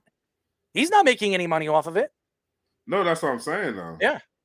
You can sell the jersey all you want. That doesn't mean you're going to have a good connection with the program. No, I know that. But then also, does he even, how like at South Carolina, I hate to keep talking about the Gamecocks, but George Rogers, he's a Heisman Trophy winner, and he has a whole section at the school. Isn't Jadeveon Clowney a Gamecock? Yes. Okay. Yes. So, and we saw him on Baltimore, and he reps Gamecock Nation. I know that. And to him, you think that the Gamecocks didn't pay him under the table? Come on, man. At one point, they were comparing him to Lawrence Taylor when he was coming out of the draft. Everybody was, this guy's the next. Mario Williams, remember him? Yep. That was the same year Reggie Bush was drafted. Mario Williams went 1, Reggie Bush went 2. Okay, and I remember that. And went 3 that year. Who did go 3? Was it Jay Cutler? No, it wasn't Jay Cutler. Jay Cutler didn't go 3. I think he went 4 that year. I forget who was 3. Oh my God, was it a defensive lineman? No, it was an offensive lineman. It was whose son? What's his name again? Oh my God, Matthews. No, it was Vince Young that went 3rd. Vince Young. And then DeBrickashaw Ferguson went 4. I thought it was that was Chris. I thought it was Chris Long's draft. No, that was 2008. Yeah. Interesting, but if you look at Johnny Manziel, and by the way, I understand what Johnny is doing, and I have a lot of respect for Johnny because Johnny is speaking out. He's trying to protect. Obviously players that have been disrespected by the NCAA and Johnny Manziel was the king of the he was the king when it came to NCAA football because he was the first freshman to win a Heisman Trophy. But he's speaking out now more than he ever has, and he's thrown himself under the bus, and I give him a lot of respect for that. He's not really throwing himself. He's clean right now. He's sober right now. He's not on coke. He's been sober for a while. I mean, it's been like 5 years. Yeah, he's been sober, but he's finally. You got to stay relevant. Yeah. So he has a podcast. Doesn't he do a podcast with Barstool? I think he does a pod school. I think he does something with Barstool. Yeah. But I'm just saying though. But just as far as he's to the point where a lot of these guys are just not comfortable or coming out, and because some guys are ashamed or different stuff. Well, Johnny Manziel has nothing to be ashamed of. He was, to me, arguably one of the greatest quarterbacks I've ever seen in college football. Everything, and by the way, if he was on drugs and he was drinking and doing whatever he was doing every single night and barely practice, and he still put up those numbers, that shows you how great of a player he was. Okay. And I've said it and I'll say it again. Johnny Manziel, if he played in the NFL and he actually didn't have the problems that he had, the mental issues that he had, the bipolar issues, and he actually could have his family and friends actually travel with him, I think Johnny Manziel is a Hall of Famer. I think he's that talented of a player. Nah, not no fucking Hall of Famer, man. I thought he was fantastic, and I think he could play the game just as well as any of the quarterbacks in the league. He's not no Hall of Famer. I'm just saying that's my thought to it. No, I know it's just, hey, stop getting, hey, are you on your cycle right now? Hey, what are you talking about? I'm not. This is who I am, buddy. This is who I am. Why don't you chew some gum, buddy? Chew some of that gum. Bubblicious, baby. Get some of that Bubblicious. I love Bubblicious. What, you don't like Bubblicious? Are you gonna mock Bubblicious? What are you gonna do now? What are you throwing? What are you doing? Right now, I got some extra. Extra? What are you, crazy? Get out of here. Take that away. I just got it right now. Why do you need? First of all, why do you need gum? You're speaking to a mic. Is somebody gonna smell your breath? Who's smelling your breath? No, it's not about. Yeah, I like to have fresh breath. A fresh breath? Well, use some mouthwash before you talk into a mic. That's what I do. I start smoking. That's what I do. I mean, seriously. Yeah, Speedy. That's how you got to do it, Speedy. Oh yeah, that's what you do. Oh, look at that. Oh, I love that. Taylor Swift. That's not fair. That's not fair. That's not fair. By the way, he has the Kansas City emblem, and I have the Jets. That's not fair. Hey, he also has Taylor Swift on his side. He's a Swiftie. Sean is a Swiftie, baby. He is a Swiftie. Karma says you'll win, Sean. What was he saying? What? Karma says you will win, Sean. I don't understand you because you're laughing like a, like he said, Karma says you will win, Sean. He's reading the quotes right there, my guy. Everybody's going to attack me. I'm the bad guy of the show. Okay, no, you're not the bad guy. I'm the bad guy. It's okay. I'll take it. I'll take it, man. Listen, I don't need axe. Okay, you might need axe. I don't need axe. You know, Axe? Come on. You don't know Axe body spray? Come on. No, that's that cheap shit. I don't use that. What do you use? I don't use that. What do you use? What I use? I use Dove. Dove? I use Dove. You spray Dove on you? Yeah, the Dove.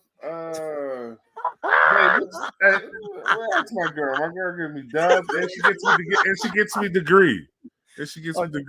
Okay, you got some degree. Okay, I like right guard. I like the right guard. That's you use spray or roll on? Spray, man.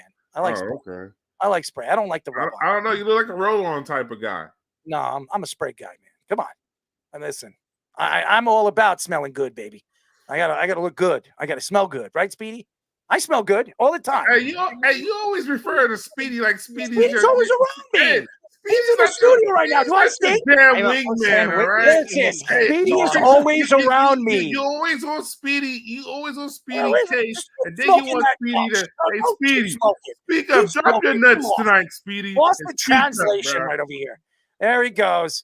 Texas Tech safety Tyler Owens said that he doesn't believe in space and other planets don't exist. Washington receiver Rome Odunze says we're going down if he was forced to be the last guy to land on a plane. Notre Dame running back Estime sang Sweet Caroline in his combine interview. Illinois tight end Tip Ryman says that the birds aren't real. What the hell is going on here? Who's teaching these guys? Kyrie Irving, apparently. I don't know, man. Texas wide receiver, what is this? Adonai Mitchell says he wants a pet parrot if he could have any pet. I have no idea how they're doing these interviews and what's going on with these kids, but whatever they're doing, they're probably smoking with Sean. That's probably what they're doing. They're probably hitting the conja Not the ganja, the Kanja. Caleb Williams, in his reference of potentially going to the Bears, said he wants to rewrite history, including saying he wants to be better than Walter Payton and Michael Jordan. Okay, let's not get it twisted here. Walter Payton is one of the greatest running backs to ever play the game, top 3 of all time. Okay. And it's going to take a lot for Caleb Williams to be compared to Walter Payton. And Michael Jordan, the greatest athlete to ever play in any professional sport. And to compare himself to Michael Jordan is ridiculous. It's like LeBron James saying he's the king. Okay. It's ridiculous. And I love Caleb Williams, Speedy. You know this. We speak about this. How many guys did we have on the show last year that said that Caleb Williams is going to be a bust? Every single one of them says, oh, he's going to be a bust. I said, Caleb Williams is the next big quarterback. I really believed that Caleb Williams, what he did, his Heisman Trophy year, and really the type of quarterback that he is. He can move inside and out of the pocket, can make every single throw. He's accurate. He has a powerful arm. I really thought Caleb Williams was going to be that type of quarterback. This past year, all the crybaby antics on the sidelines, crying to his mommy, crying to his family. He couldn't protect his emotions on a football field. And a lot of people like that. Some people like that. Maybe Sean likes that. He was very emotional, crying and, doing whatever he does on the sidelines. Who knows what he's doing? Eating hot dogs, hamburgers, and maybe a steak. Who knows? But I'm going to tell you this. Caleb Williams is going to have to prove a lot more to the Chicago fans before he compares himself to Walter Payton and Michael Jordan. Sean was giving you a face like, what do you think I ate on the sideline? I don't know, man. I don't know what Sean does on the sideline. On the sideline, I didn't eat on the sideline except for preseason games.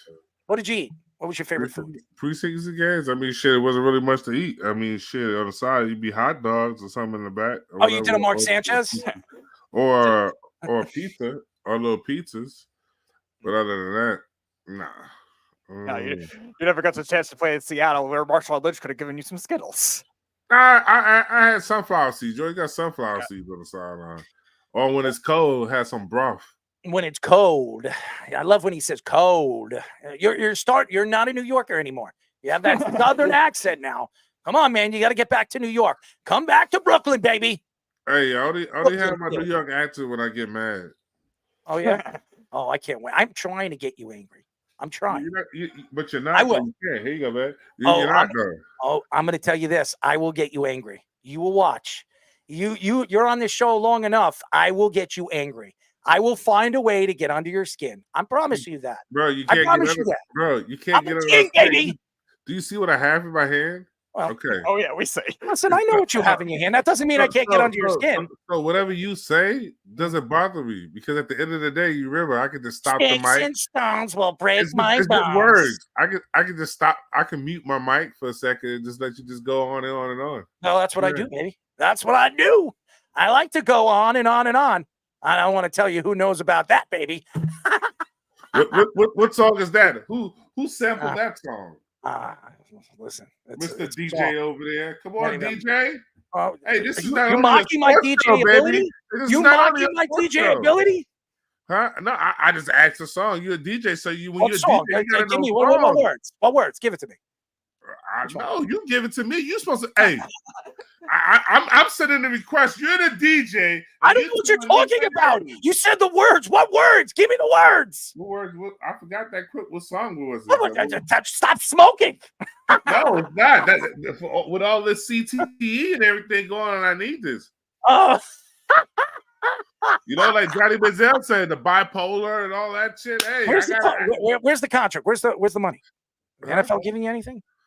No, I got to deny my concussion money, man. You want me to reach out to Roger Goodell and tell him he's an ass? Goodell. Yeah. You sure? I can reach out to him. I don't know if he'll listen, but probably not. He doesn't listen to much of anybody.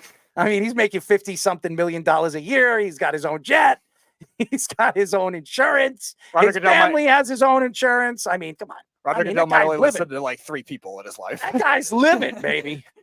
That guy's living. Oh, God. Could you imagine? I mean, seriously. But to get back to the combine, I mean, Tyler Owens, what the hell is he talking about?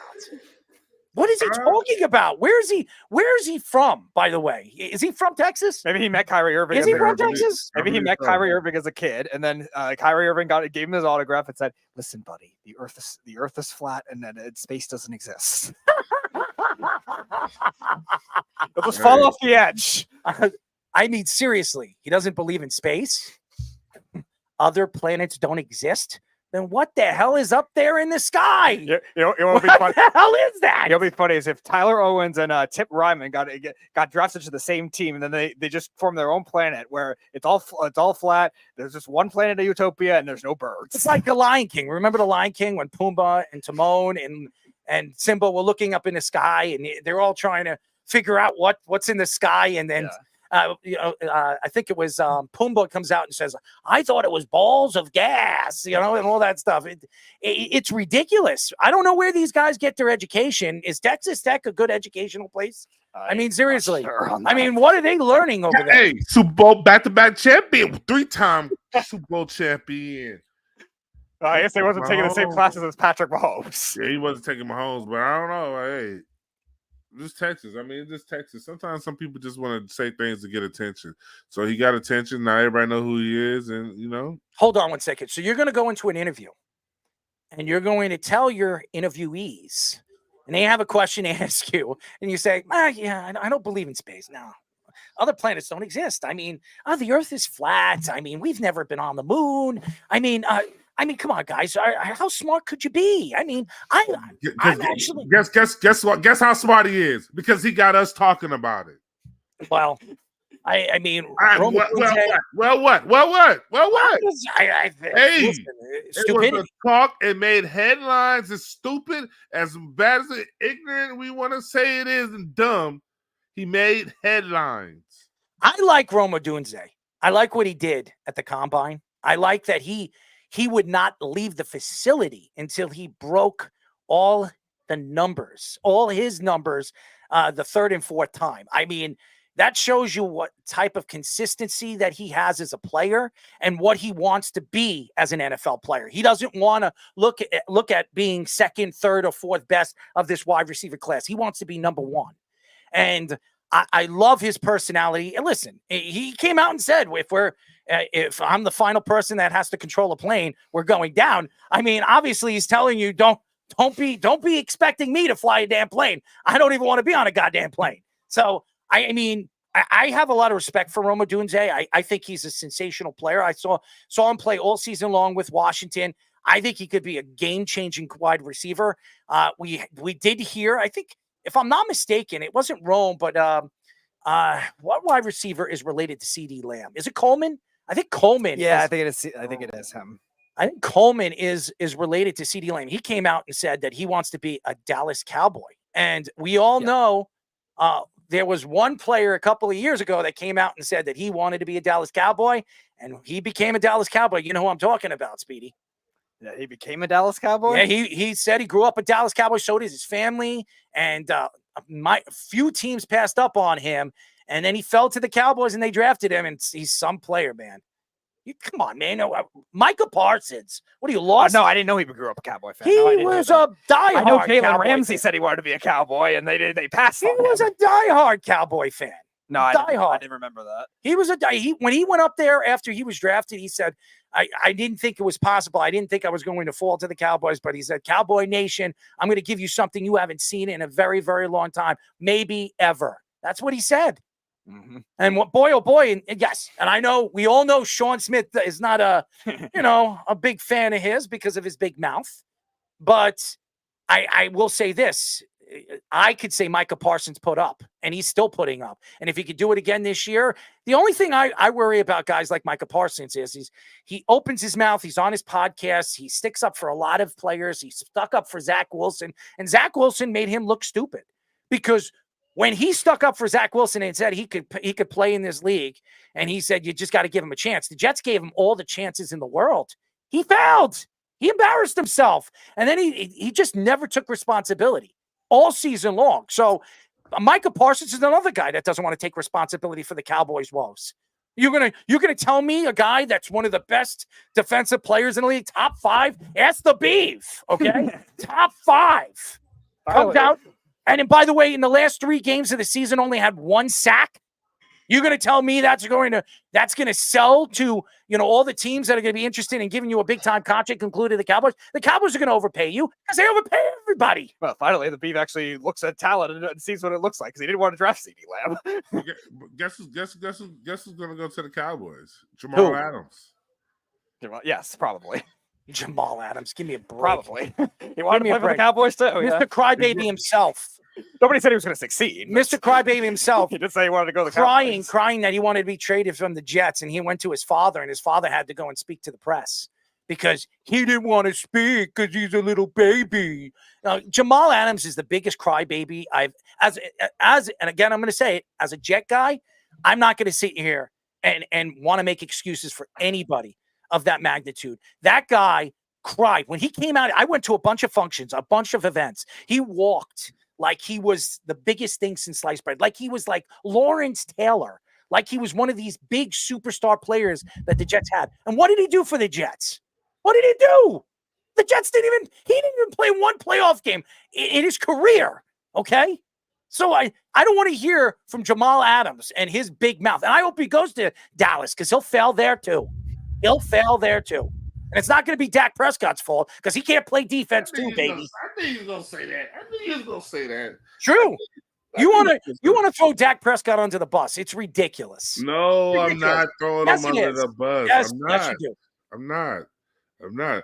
I don't want to throw nobody under the bus because I don't care at the end of the day because they're not back-to-back world. Here we go again. Here we go. Back to back. I mean, is your team going to even smell the playoffs? Let's go. Listen, if Aaron Rodgers stays healthy, absolutely. I absolutely believe. Look at Buffalo. Look what they lost today. They have no secondary. They lost every single secondary play. They got a quarterback, though. They're going to find a way with that quarterback that you love. Really? Everybody keeps throwing him under the bus. As a matter of fact, Ryan Hickey, our old guy, comes out and says, Buffalo should trade him for 2 first-round draft picks. What a ridiculous statement by Ryan Hickey. Love you, Ryan, but that's ridiculous. Why not trade him? Because guess what? He's not getting the job done in Buffalo. He might need to go to new scenery. Yeah. Is that what you're selling to all the Buffalo fans? Bills Mafia, I don't care about them because they was talking so much smack, and then what happened? You're like the biggest Kansas City Chiefs cheerleader. You really are. No, man, I'm not a cheerleader, man. Give us a cheer. Give us a Kansas City cheer. Come on. Give us something that you have. Give it to us. Let's hear it. That's another Chief. First down. Oh, that's it. That's a cheer. That's what you're gonna sell. Yeah, I come on, man. Are you lost? Are you lost? I think you are. I think you're in your head. Whatever you're doing over there, well, we know what you're doing. And listen. But I'm not lost. Whatever I'm doing, I'm not lost. I'm fully aware of what's going on. Are you?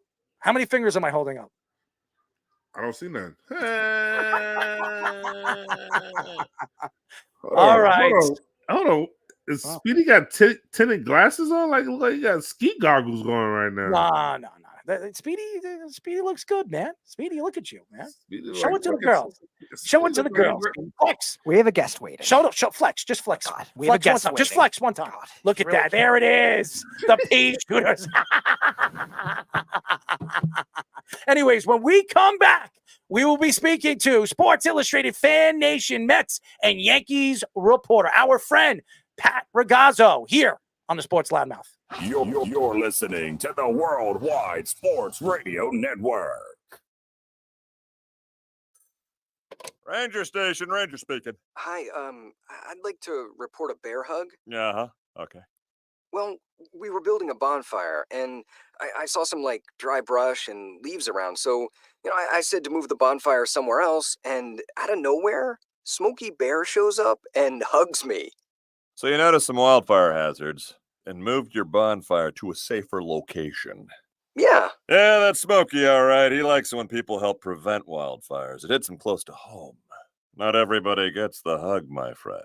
So that's pretty special to get a hug from Smokey Bear. So it was him. Hey, guys, I told you it was Smokey. Okay, well, congratulations, my friend. And thanks for calling. There are many ways to prevent a wildfire. Learn how you can do your part at SmokeyBear.com. Only you can prevent wildfires. Sponsored by the U.S. Forest Service, Ad Council, and your state forester. It's the Worldwide Sports Radio Network. This is the Sports Loudmouth. 631-672-3108 is the number to call. You're listening to the Sports Loudmouth. I'm your host, Howard Marks. My co-hosts, Speedy Petey and Sean Smith. Remember, you can call our show again at 631-672-3108. Thank you to Snug for being the pain in the ass that you always are. Go to our website at www.worldwidesportsradio.com. Check out all our shows throughout the week, including The Loudmouth with me, Speedy Petey, and Sean Smith, every single Wednesdays and Thursdays at 7 p.m. All you have to do to tune in and check out our local listings is go to our website at www.worldwidesportsradio.com. And now, ladies and gentlemen, I haven't had him on the show for a very, very long time. How long has it been, Speedy? Since the summer. It's been a long time, man. And it's baseball season, baby. It's baseball season for the Yankees and the Mets. We're now talking to Sports Illustrated Fan Nation Mets and Yankees reporter, our friend, Pat Ragazzo. Pat, what's up, man? Not much. What's up, guys? How's it going? Good to be back. It has been a while. I believe it was the trade deadline in early August when you guys last had me on, and we had a blast talking. There was a lot of stuff to talk about. Obviously, the Mets did some things. Yankees didn't do much, but now here we are about to embark on another baseball season already. I don't know where the time went, so I'm excited to do it with you. Well, the Yankees did quite a few things this offseason. I mean, they make the trade. They added Juan Soto. I mean, that's not bad. I mean, you put him in the middle of that lineup when you have Aaron Judge healthy. Giancarlo Stanton lost, I think they said 20 pounds or something of muscle. He looks really, really good this offseason. So we'll see how this offense is going to work. The pitching is something of a question. What are your thoughts to the Yankees offseason when it came to the pitching end? From a pitching standpoint for the Yankees, I believe they didn't do enough. I think they're banking too much on Giancarlo Stanton. Not Giancarlo Stanton. They're banking too much on Carlos Rodon. You got Stanton in my head because you just brought up about him losing 20 pounds, looking more limber, and that's going to potentially help the offense. But from a pitching standpoint, they're counting on Carlos Rodon to have a bounce back season. He had a bit of a shaky outing in Grapefruit League play today. He gave up 2 home runs. They are hoping that he gets back to being that all-star pitcher that he was before he came to the Yankees, of course, last winter. And they added Marcus Stroman. But beyond that, they're counting on Clark Schmidt. They're counting on Nestor Cortez coming back healthy and being the pitcher he was in 2022.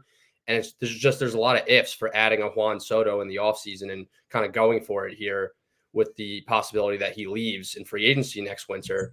The Yankees, I just feel, didn't do enough in the bullpen or in the rotation. And the rotation, they might be able to squeak by, but in the bullpen, they lost Michael King. They lost Wandy Peralta.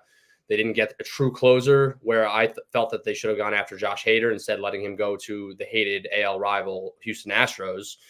I just feel like they didn't do enough there in the bullpen. And the move, I believe, was to get a Josh Hader and move Clay Holmes to the setup role, and they would have been okay. But again, they're counting on more ifs, such as Jonathan Loaizaga and Tommy Kahnle, who had a good year last year, but has dealt with injuries and is dealing with injuries already and is not going to be ready for opening day. So, I don't know. I guess we'll see with the Yankees. If they're having a good year and they're in it, then they're going to make some big moves at the trade deadline probably. And Brian Cashman's one who has pulled off big trades in the past without giving up that much. And yeah, I think that it's just a wait and see for the Yankees to see what they do. But right now, from the outside looking in, it doesn't look like they did enough, at least to their pitching staff this winter.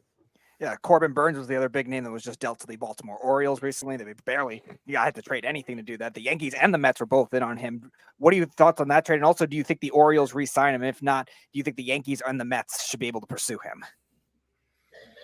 Well, that's the question. I mean, the Orioles have a lot of talent. Most of it is homegrown. And they do have this new ownership group. So it is possible that they could re-sign Corbin Burns. Although historically with the previous ownership group, they were saying they weren't even going to be able to re-sign or extend their top young guys who have come up through the system and performed at the major league level. So I think regardless, the Mets and Yankees are going to be in on Corbin Burns. I think he's a perfect fit for both staffs, specifically the Mets, who don't have a true ace. At least the Yankees have Garrett Cole. And looking at that trade, I mean, the Yankees were more in on Corbin Burnes than the Mets were, but the Baltimore Orioles wanted Spencer Jones, the top prospect outfielder for the Yankees, and Brian Cashman said no way for a pitcher who's entering the final year of his deal, and they just weren't ready to sell the farm in order to get him. And Spencer Jones is a hot prospect. I mean, he only has 17 games of experience at Double-A, but he impressed in spring training in the few games he got into. I mean, he was 7 for 15 at the plate. The Yankees really, really like this guy. And honestly, if Juan Soto leaves, Spencer Jones is your other outfielder of the future to pair with Aaron Judge long term. So it makes sense that the Yankees weren't sacrificing everything to exhibit gain in the short term in getting a Corbin Burnes, which would have probably made them World Series contenders, serious World Series contenders, potentially favorites. Instead looking at that long-term future. And if there's anything I learned from Billy Epler the last 2 years during his time as Mets GM, I mean, he learned from Brian Cashman his whole career. He was his protege in the Yankees organization and front office. Billy Epler was never willing to go all in the short term and hurt the Mets in the long term. And that's kind of a smart way to go about it from an executive standpoint and a decision maker standpoint, because you could even look back at the 2022 trade deadline where the Mets were on pace for 101 wins and everyone felt like they should make major moves to get bats and get arms in order to put them over the edge and really push for a World Series. And every team was only interested in talking Francisco Alvarez and Brett Baty and Alex Ramirez, and the Mets weren't willing to give up their top 3 prospects for rental players. And it wound up being the right move. I mean, even though they came up short that year, it wouldn't have made a difference who they got because it wouldn't have put them over the edge. Their top 3 starters flamed out in the 2 biggest series of the season down the stretch. That final series in Atlanta to lose the division, and then the wild card series against the Padres. So again, it would have been a waste, and it would have been a major, major error if they would have traded any of those top 3 prospects. So going back to the Yankees, I mean, it's the same deal. They weren't trading Spencer Jones for Corbin Burnes when they could just sign him next year. Get it, Sean. Bet.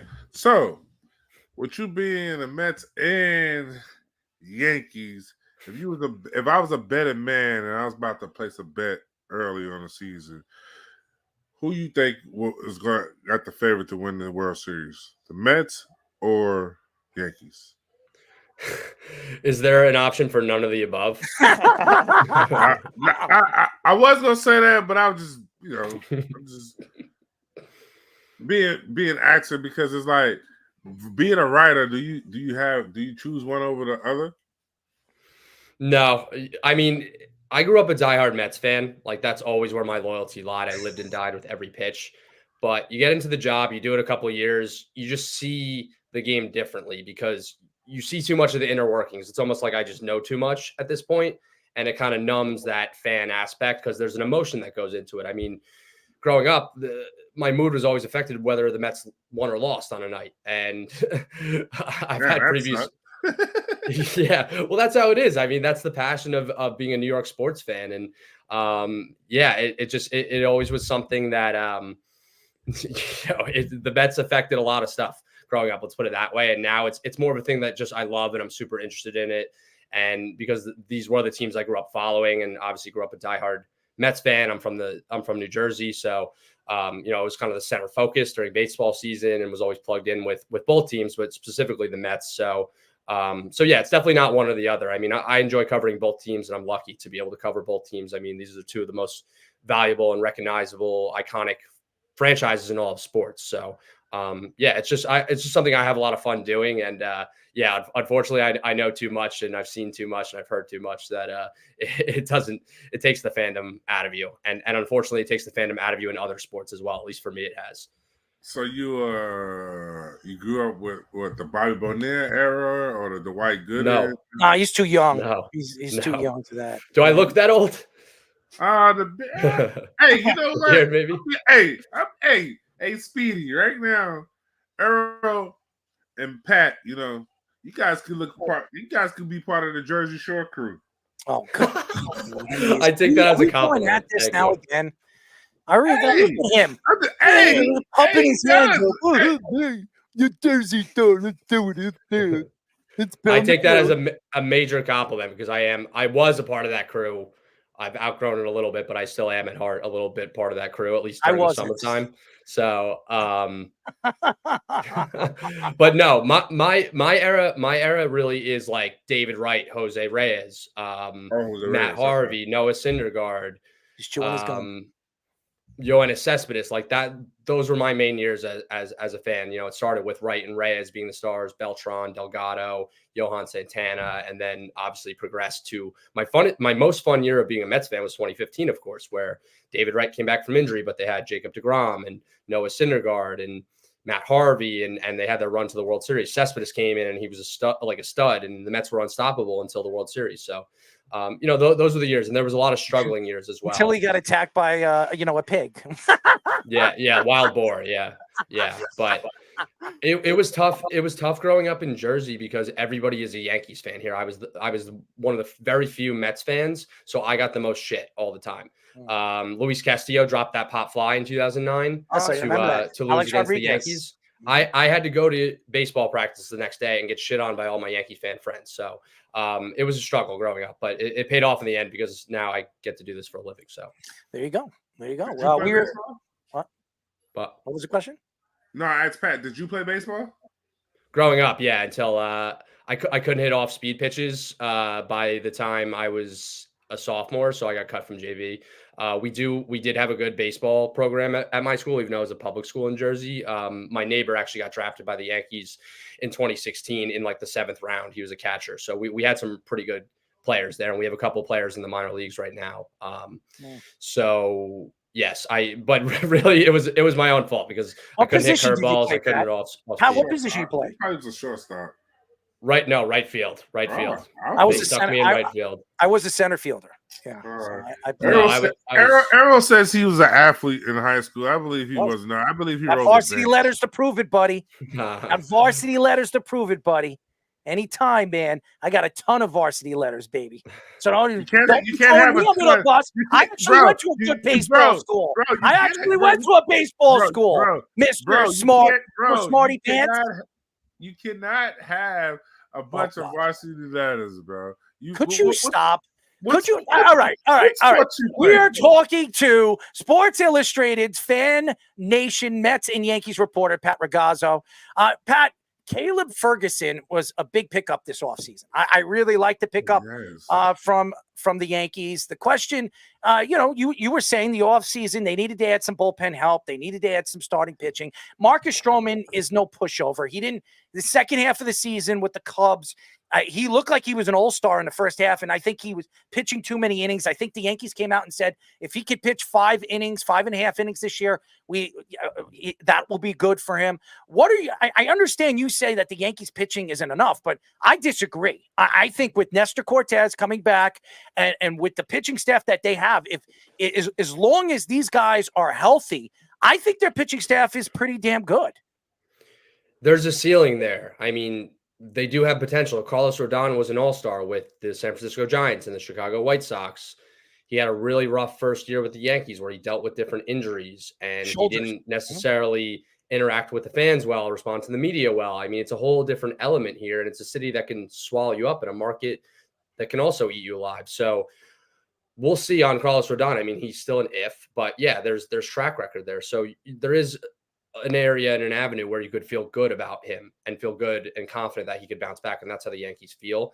Marcus Stroman's a pitcher who's been very consistent his whole career. He was an all-star last year in the first half, and then he got injured. And they moved him between the rotation and the bullpen. I do feel like Marcus Stroman, as long as he's healthy and pitches a full season, he'll be a good option for the Yankees. He doesn't pitch deep into games, and the Yankees didn't really strengthen their bullpen enough, so that might be a problem. You say a lot of fans and a lot of people come out and say the Yankees didn't boost up their bullpen, but every single year in the first half, the Yankees bullpen is the best in baseball. And the problem right now, and I'm not going to take a shot at Aaron Boone because I think Aaron Boone is a good manager, but he wears out his bullpen too early in the season, and that's been the Yankees' problem. I think they have enough in their bullpen. They bring up a lot of good young pitchers. They still have some good pitchers in their farm system that they can bring up that could turn out to be pretty good. They had a couple of guys right now in spring training that's looked pretty damn good. So I understand what you're saying, and I understand when you look at it, you weigh out your options and where the Yankees are going in from last season to this season, you would say, but if you have the offense in that lineup, if you're putting up 5 to 6 runs a game, which the Yankees should, even if their pitching is in the top 7, top 8, and I think that's where the Yankees are going to be still. I think the Yankees pitching is going to be 7, 8, 9, somewhere around there. And they usually are. Last year, they fell apart in the second half, and that's because of Carlos Rodon, because of other pitchers that got hurt. That's how they had to move King into the rotation. So I didn't like the King move. I didn't want to trade King. I thought King was a big future pitcher for their rotation, but I still think the Yankees pitching in their rotation is pretty damn good. So I disagree with you on that. I do think the Yankees pitching are a lot better than you say they are. Well, let's take a look at it. I mean, they lost Wandy Peralta, one of their most reliable relievers over the past 3 seasons. Yep. They lost Michael King, arguably their best reliever over the last few seasons. I can't say healthy. That was the problem with Michael King. Tommy Kahnle, one of their best relievers, can't stay healthy. He's already going to miss the beginning part of the season. Mm-hmm. He was out till June last year. He came back. He pitched well for 40-something appearances and then got hurt again. Yep. Victor Martinez, Caleb Ferguson, guys who maybe have some upside who the Yankees could unlock, and they think that they can. But what are you going to get out of them? Nobody really knows. Clay Holmes is a guy who's run out of gas at times and maybe would be better suited in his 8th inning role, and that's the way I view him, but the Yankees obviously don't. Mm-hmm. So they're also relying on Jonathan Loaisiga, who can't stay healthy. He's had a great season. He's had some okay success, can't stay healthy, and you don't know what you're going to get out of him. So there's just a lot of question marks, and there's no guarantee that the Yankees offense is putting up 5 and 6 runs every night. But that's every team. That's every team, Pat. That's every team that there's a lot of questions. You're going to tell me that going into the season, yes, the Braves are fully loaded. You're going to tell me if they lose their closer, they lose their 8th inning guy, you think that they're just going to blow past everybody if they have problems over there? I disagree. I mean, again, you're looking at apples and oranges. You don't know what's going to happen when the season starts. And you say that the Yankees aren't going to score 5 or 6 runs. Last year, what were they averaging? What were the Yankees averaging? 4 runs, almost 4 runs a game?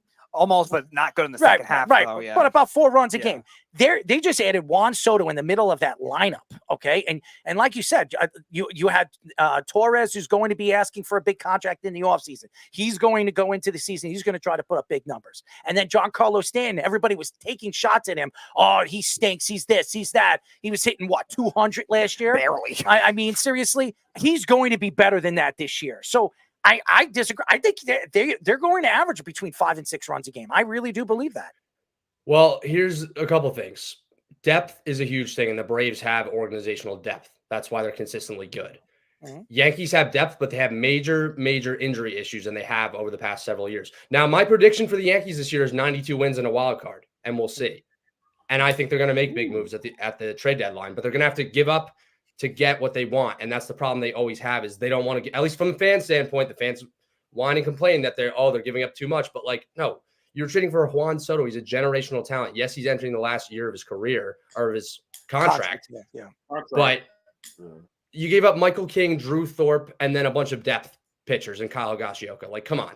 I mean, the guy is a generational talent, and he could put you into a World Series conversation.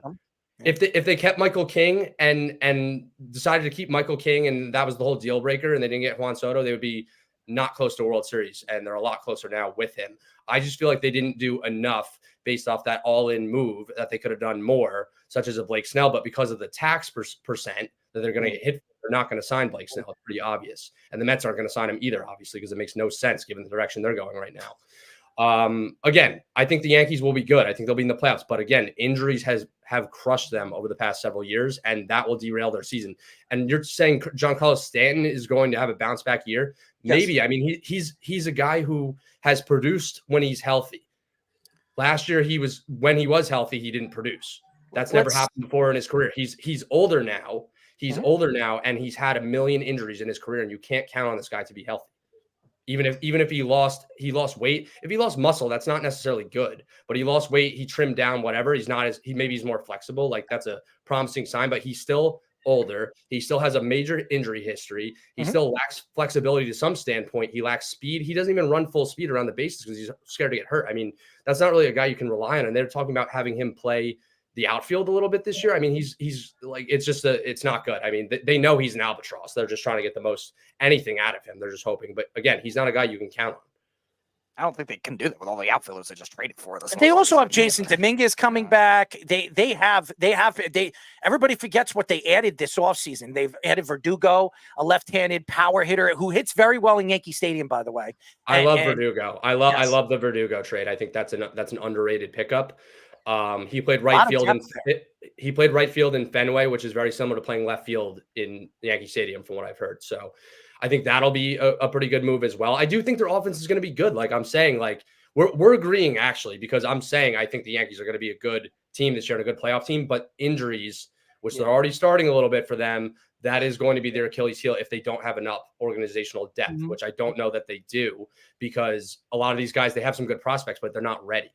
So you can't just throw them in before their development's ready, and they're not going to do that. So they're going to be bringing up veterans on minor league deals to cover up the holes. And we saw how that worked out last year for them. It didn't. So Jake Bowers and Billy McKinney and guys like that, like that's just kind of, you got to ride it as it goes. But again, like if the Yankees suffer a barrage of injuries again, like they have the last couple of years, then it is going to be a bad year again. Yeah. 2021 Mets legend Billy McKinney had his great 2 months of glory. I loved Billy McKinney when he was with the Mets. Loved him. So speaking of the Mets, they already have a big injury issue with Kodai Senga, who is going to miss probably at least months or so at the beginning of the season, both for the long term and for the short term for the Mets this year with Senga. What are your thoughts on that? Well, I think the news has gotten better with Senga. I was down in spring training in Port St. Lucie 2 weeks ago when David Stearns delivered us the news that Senga was out indefinitely. They didn't know how long he was They didn't know how long it was going to take for him to be able to pick up a baseball again. And now they have a better idea a few weeks later, to whereas they're shutting him down for 3 weeks, which I believe started last week. He received an injection, and they're hoping that he responds well to it. And then once he's able to pick up a baseball again at that 3-week mark, then it'll take about 6 weeks to ramp him up. So if all goes well, which that's a big, we're talking about ifs the whole time. Like you don't know, but if all goes well, then he should be back by May, at some point in May, maybe early June at the latest. And again, you have a whole season to go after that. That's why David Stearns was so confident, even delivering the initial update where they didn't really have an idea at that point in time. He was still confident that he was going to be able to make a significant amount of starts for them this year. Now, it just depends. Can Tyler McGill continue his hot streak that he's had so far in Grapefruit League play? I mean, he's had success in short spurts in his career. It's possible. Jose Quintana, if he's healthy, can he pitch like he did in the second half of the year once he came back from injury? Luis Severino, can he bounce back? I mean, he saw a sleep specialist. Yankees got him to see a sleep specialist, and he thinks that it'll help his fatigue. He's still only 30 years old, but of course he's been through the ringer as well, injury-wise, over the past 5 years or so. So again, more and more question marks for the Mets, but there is a reason why they didn't go out and react to the Senga injury and go out and sign someone. It's because they're confident with what they have. They're confident that Senga's not going to miss too much time.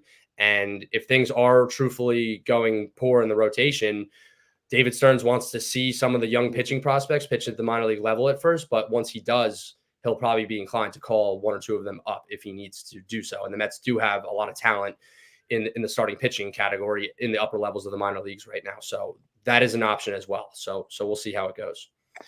We are talking to Sports Illustrated Fan Nation Mets and Yankees reporter, our friend Pat Ragazzo. And by the way, Pat, thank you for working with our intern this past weekend. To me, it's amazing. And to give the time and to put the time into some of our interns, we really appreciate you. So I wanted to thank you on the live show because you're an amazing person. You do such a great job for the Mets and the Yankees. So we really appreciate everything that you do. But before we let you go, because I know you're a Met fan and you're sitting here and you think that David Stearns is sitting there and saying, we got enough on our pitching, our pitching rotation and all that other stuff. What are the Mets going to do with Pete Alonso?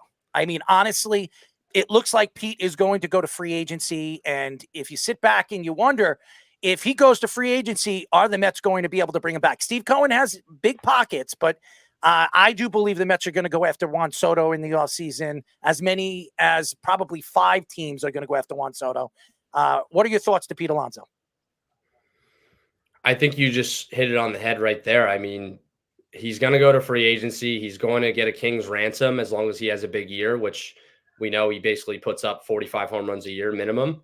and he's donating $1,000 for every home run he hits to an animal shelter foundation. So he's going to be dishing out a lot of money, but he's going to be making a lot of money, and he is making a lot of money this year in arbitration. I believe it's around 20 million, but he's going to make a massive contract and payday in the winter. And I think the Mets, especially if Pete Alonso has a big year this year, there's no way the Mets are going to let him out the door. And I think he's going to be the priority over Juan Soto. I just don't really see them signing both of them. But if they lose Alonso and Soto's still out there, then they kind of have to get Soto. They have to do something. I mean, you lose your franchise cornerstone for the long term in Pete Alonso, then there's your replacement right there. It's Juan Soto, and probably a better option in the long term. And he's younger. So he's 5 years younger than Alonso. So I don't see them getting both because that's a little crazy. But I mean, hey, the Dodgers just spent $1 billion on Yamamoto and Shohei Ohtani. Deferred money. Yes, but deferred money. Yes, you're right. But the Mets could do that too. So Mets are no strangers to deferred money. I mean, they get made fun of for Bobby Bonilla all the time, and Sean brought up Bonilla earlier in the show. So Steve Cohen's a smart guy. David Stern's a smart guy. So they could find a way. I just personally don't see it because I don't see we just don't see that play out too often, that you sign two megastars to long-term crazy record-setting contracts. I mean, Alonso could be the highest paid first baseman in all of baseball. And Juan Soto is going to probably get the second highest contract in history behind Ohtani. So again, I don't see that happening, but I guess it could because they have a lot of money coming off the books next year and don't have to pay a tax penalty. So again, like I keep saying, we'll see.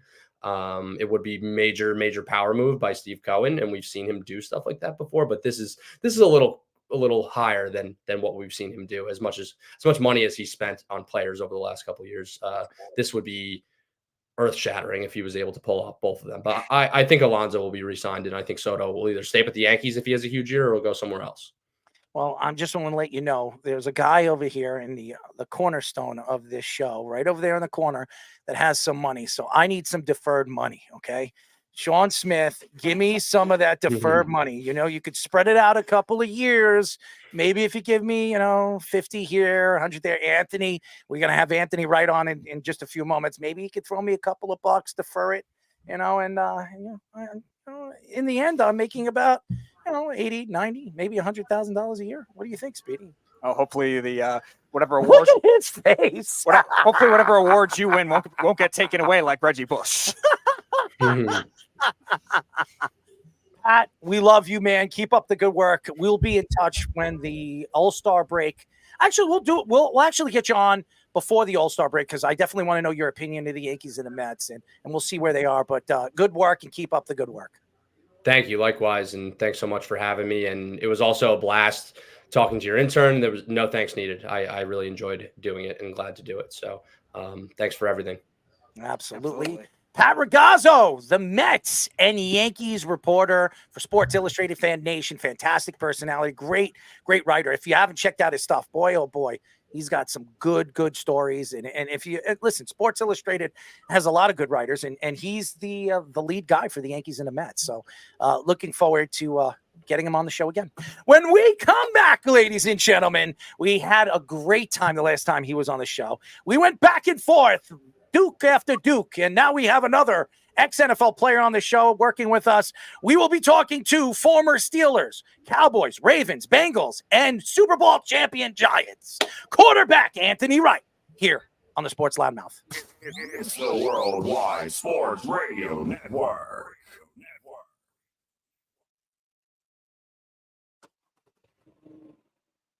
Of course my kid's in the right car seat. Well, I think he is. Yeah, my kid's in a booster seat. He was ready to move up. He is ready, right? Her car seat looks like the right size. There are probably rules on when to move up to a booster seat, aren't there? Rear facing, forward facing. I think I have it right. Car crashes are a leading killer of children 1 to 13. Are your children in the right car seat for their age and size? Don't think you know. Know you know. Go to safercar.gov/the right seat. I know my child's in the right car seat. or else I wouldn't get in the driver's seat. Brought to you by the National Highway Traffic Safety Administration and the Ad Council. It's the World Sports Radio Network. This is the Sports Loudmouth.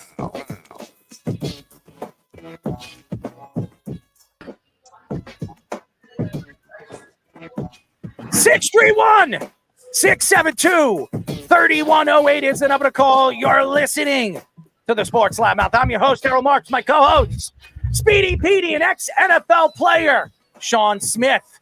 Go to our website at www.worldwidesportsradio.com. Check out all our shows throughout the week, including the Loudmouth with me, Speedy Petey, and Sean Smith, every single Wednesdays and Thursdays at 7 p.m. To tune in and check out our local listings, go to our website at www.worldwidesportsradio.com. Thank you to Pat Ragazzo. Fantastic. And by the way, go check out all the different stories he posts up on Sports Illustrated and Fan Nation. And now, ladies and gentlemen, I told Speedy to get Anthony Wright back on the show as soon as possible. Anthony actually reached out to us. Was it a couple of weeks ago? He reached out to us like a few months ago about something with his coaching, I believe it was. And I told Speedy, let's get him on the show again. We had a lot of fun on him, and we had to open him up. And now we have another personality on the show who likes to cause trouble himself. We are now talking to former Steelers, Cowboys, Ravens, Bengals, and New York Giant and Super Bowl champion, our friend, quarterback, Anthony Wright. Anthony, what's up, man? Much to it, man. How you guys doing? We're good, man, and you're looking good as always. I mean, look at what are you chewing over there, Sean? What are you chewing? It was an ice cream bar. What are you, dude? You go from doing this to eating gum to eating whatever you. What are you doing over there, man? He's a defensive lineman, man. Defensive lineman. That's how they do. Man, I'm just living the dream, man. Anthony, we got a bad reception with you, man. Anthony, I'm going to call you on the phone. Just stay on the camera. Stay on the camera. We're going to put you on with the phone so we get a better better view. Oh, hey, well, your Wi-Fi ain't working right. No. Available. At the tone. I think he's on his phone, Speedy. I think that's probably the reason right over there. Let's see if we can get him on. Let's see. To an automatic voice message. Automatic message machine. He said he was on his iPad earlier, so. All right, so let him call us, Speedy. He'll call back.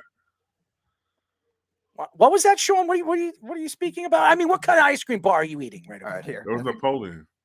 Oh yeah, I like. All right, Anthony, can you hear us? I got you. Do we? Is he good now, Speedy? Can you hear us, Anthony? Yeah, I'm trying to turn my mic off. Oh, there we go. There we go.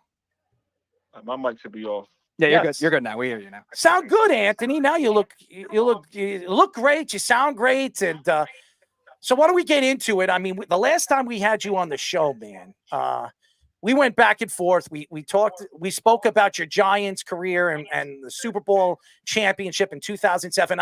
I'm watching the dynasty with the New England Patriots in 2007 when you guys surprised and shocked the world, knocking off the fantastic New England undefeated Patriots. Tell us a little bit about that year and what did it take for your team to get where you were and go to the Super Bowl against the New England Patriots? Well, it was a kind of a shaky year for us, actually. We started out kind of sluggish, had a couple games that we could have lost, and Coach Kaufman could have lost his job. And we were kind of up and down all season, but we just kind of caught fire at the right time. I think the game we really caught fire and really took us over the hump was against Buffalo, when the Buffalo won a nail biter. And then I think from there we just kind of caught confidence, and we played New England the last game of the season. They came in. The question was they going to play their starters? Were we going to play our starters? And it came down to it where both teams played their starters, and we took them into the fourth quarter, and Randy Moss caught a go route on the side and ended up winning the game. But we were in that game the entire time. So I think the way we battled in that game kind of took us through the playoffs.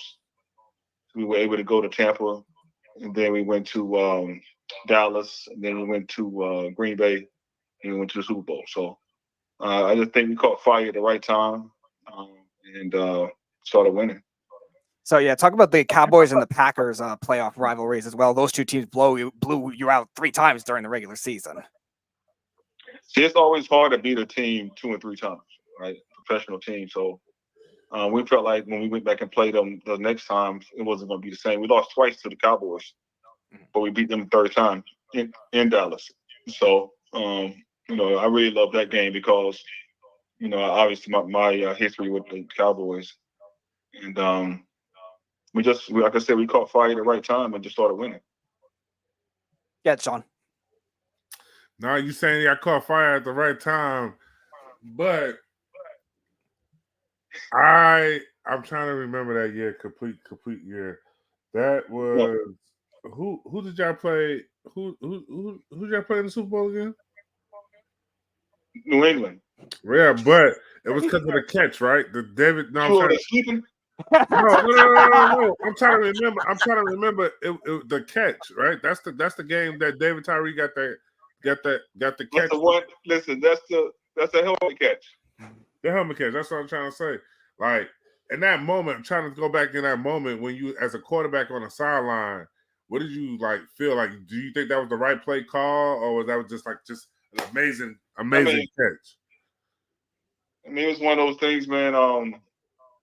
There was actually quite a few passes that Eli threw in that drive that kind of shaky, and they weren't able to pick them off. So on that particular play, I think someone had got hurt and David went in. And David I'll be honest with you, David probably wasn't the best catching receiver that we had at the time. But he always had strong hands. I've seen him make tough catches and I saw him drop easy passes. But I just, it was one of those situations where Eli kind of dropped back. He started scrambling around a little bit, broke a couple tackles, and just threw up a Hail Mary, basically. Just threw the ball up and David wanted it more than the other guy.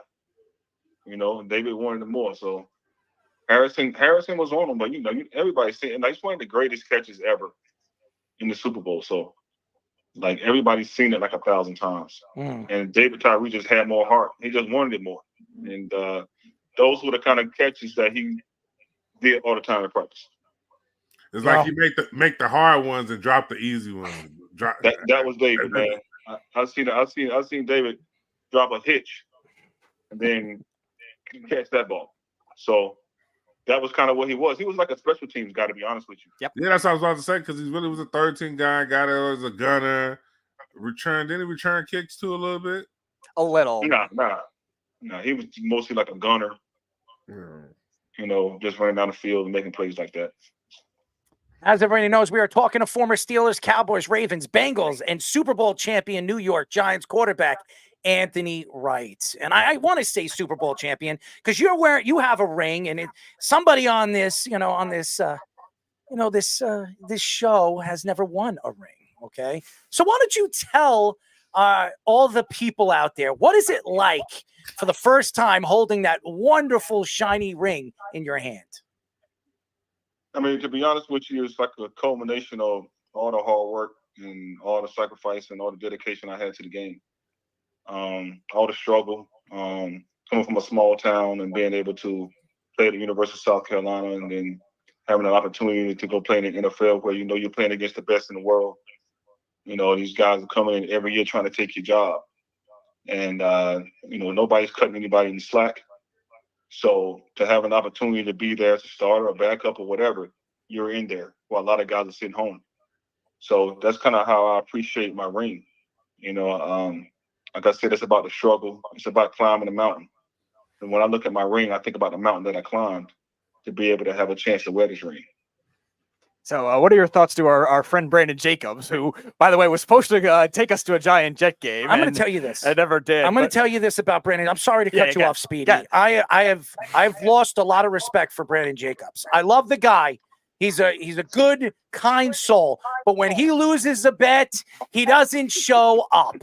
He doesn't show up. Poor anybody that trusts Brandon Jacobs on a bet. He lost the bet. He owes us a nice dinner and a nice Jets and Giants game. Now we have to wait another 4 years for it. So what was he like as a teammate with you? And then obviously now what he's doing with his son too, who's going to be a big college offensive tackle. I mean, listen, he was an animal, man. He was probably one of the bigger backs that I ever played with. And he carried that attitude and he worked hard. He ran hard. And he was always one of the funny guys when he got into an altercation, because he was one of those guys that really tried to like fight you by boxing you with helmets on. So I always thought that was funny. I'm like, yo, Brandon, why are you trying to hit somebody with a helmet on, man? Like, you trying to punch them in the head, they got helmets on, bro. Like, what are you doing? But, he was just a bruiser. You know what I mean? He was a bruiser, and that's kind of what he did. We had a couple backs that year, and he was kind of like considered the thunder in the lightning. They had lightning, thunder, and spice or something. Earth, wind, and fire. They called it Earth, Wind, and Fire. And Brandon actually told us why the first time we had him on the show. Oh, Earth, Wind, and Fire. Oh, I guess he was Earth. Was he Earth? Yeah, he was the Earth, all right. Boy, oh boy. Boy, oh boy, he was the Earth. No, he was a big. Earth, He was a big back though. I played against him in junior college. Huh? I played against B. Jacobs in junior college before he even got to the league. Oh, really? Yeah, he was at Coffeyville. I know he went to Auburn. And played for a little bit, but I didn't realize exactly where he was before that. Well, he ended up having to transfer to, I think, Western Illinois or something like that, because they had Cadillac Williams and Ronnie Brown on that team. So, okay. Oh, okay. So he was not going to get the playing time the same way. Where's he gonna play? Yeah, well, he ended up doing well for himself in the NFL. So that's the thing. Boy, Now look at this play that you guys are showing, man. Listen, you want to know a fun fact? Let's hear it. I've thrown big passes on 3 or 4 Hall of Fame corners. That's Charles Woodson right there. Mm-hmm. And I was actually on the sideline, and I hadn't really got any snaps all week. And Quincy started the game, and after about the second quarter, they just came to me, was like, "Okay, get ready to go in." I'm like, "What?" Like, okay, so that was the first play that I had in that game. It was a go route on with Joey on Charles, and went for a touchdown. So. Joey Galloway, yes. Yeah, I played with Joey, old fast ass Joey. Joey Gal, baby. You know what's so funny? The combine came and it went. And you know a little bit about the combine. You're working with some young kids right now, and so is Sean. Sean's, he's training some of these up and coming future stars in the NFL. What is it like, getting the opportunity to play in front of all these coaches, all these different GMs, and what is it like to really put up those type of, that ability to stand in front of these guys, make every single throw, run a 40, and do all those things and show off your ability? I took it as a chance an opportunity to showcase my talent. You know what I mean? When I came out in '98, we had one of the best quarterback draft classes ever. At that time, I think it was Achilles Smith. They had Dante Culpepper. They had Donovan McNabb. Mm-hmm. They had a couple of kids from California. I think Tim Couch might have came out as well. Mm-hmm. But Tim Couch. Yep. Yeah, we had a huge draft class, and I took it as an opportunity to show my talent, man. And I went in and did well, but I ended up failing my physicals because I had an ACL tear in college, and went to the combine and did well at the combine in my throwing sessions, and I ended up failing my physical. So that's one of those things that I didn't know at the time. I didn't know until after the combine, actually, that I still had bad knees. Anthony, I got a question for you, because there was a Texas Tech kid, Tyler Owens, that came out and said he doesn't believe in space and other planets don't exist. Do you believe that? No, I don't believe that. I don't believe that. I don't know why you would say that before the draft. I don't know why you would say something like that, but Like I told him, I said he did it for attention. That's the only way you gonna do it. Yeah. Come on, Sean. He had to do it for attention. Huh? He had to do it for attention. Well, that's a possibility. You know what I'm saying? That's the only way. Why else would would you do it? It doesn't make any sense, man, for him to say something like that. He was being trained by Kyrie Irving, clearly. I mean, listen, you can have your opinions, man. You can have your opinions, but an opinion like that is just like, what do you think you are? What do you think? You're in space. Hopefully, if he does become a good NFL player, he'll have enough money to afford a DeLorean. Maybe he can go back to the instead of going back to the future, he'll go into the future where there's time travel. Oh, don't worry about it. There's somebody out there that believes him. Yeah, Kyrie Irving or Steph Curry. I don't know. Sean Smith. Hey, listen. Guess what though? I will say this, and I'm with Sean a little bit on this one. Guess what though? We're talking about him. Once again, I keep telling you, Arrow, that's the thing. No matter what, he did what he was supposed to do. Everybody's gonna talk about it. Even when draft day come and they beating the table and the coach say, we want this kid, and somebody gonna say, this is the same kid that said about the earth, right? So what? We want him. They're gonna draft him. You know what I'm gonna do? I'm gonna say, I don't know. I think we're all women. We're all born women, and then we just transition into men. Okay, we're born as women, and we transition into men. That's what I'm gonna say. We come out of the woman. No, we're all born. We're all born women, and we just transition into men. We grow our, when we were born, it just comes right out. It just pops right out. Maybe I should say that at the combine. You know what? We're all born women. All right, undercover combine. You'll be like Eli Manning pulling off the Chad Power skit or whatever that was. Nah, man. Sean was born a woman. Nah, never. I like him, but trust me. You better tell him A1. A1 used to be my teammate. And I know we're in a new age and all that, but I ain't gonna go that far. Yeah, man.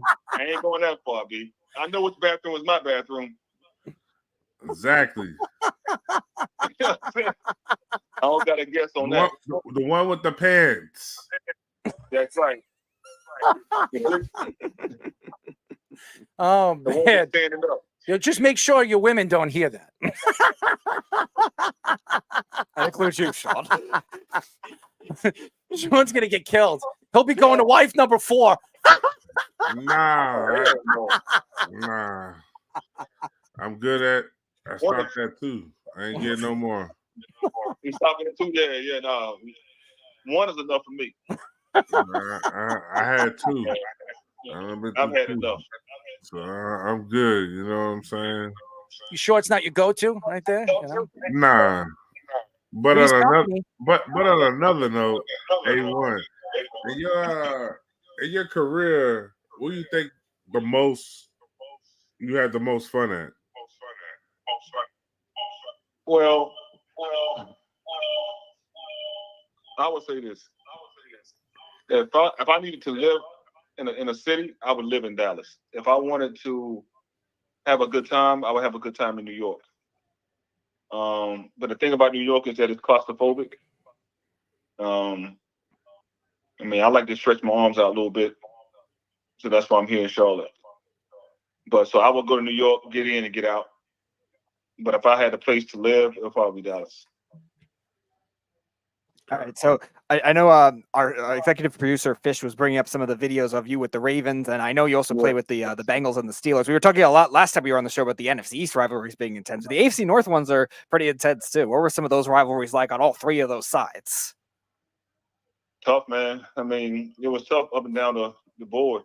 You figure, trying to go in there and play against Pittsburgh and trying to play against, Cincinnati, then trying to play against Cleveland. Cleveland was probably the only team that we kind of, felt we had a better, the easier challenge. But at the time, Carson was in Cincinnati, so he was playing well. Pittsburgh they had been, and I was in Baltimore, so it was always a tough matchup each week when we had to play. But I mean, listen, you step out on the field, you step on the field as a grown man, and then everybody got to prove themselves. Were you on the team the year that Palmer got hurt too? That bad injury.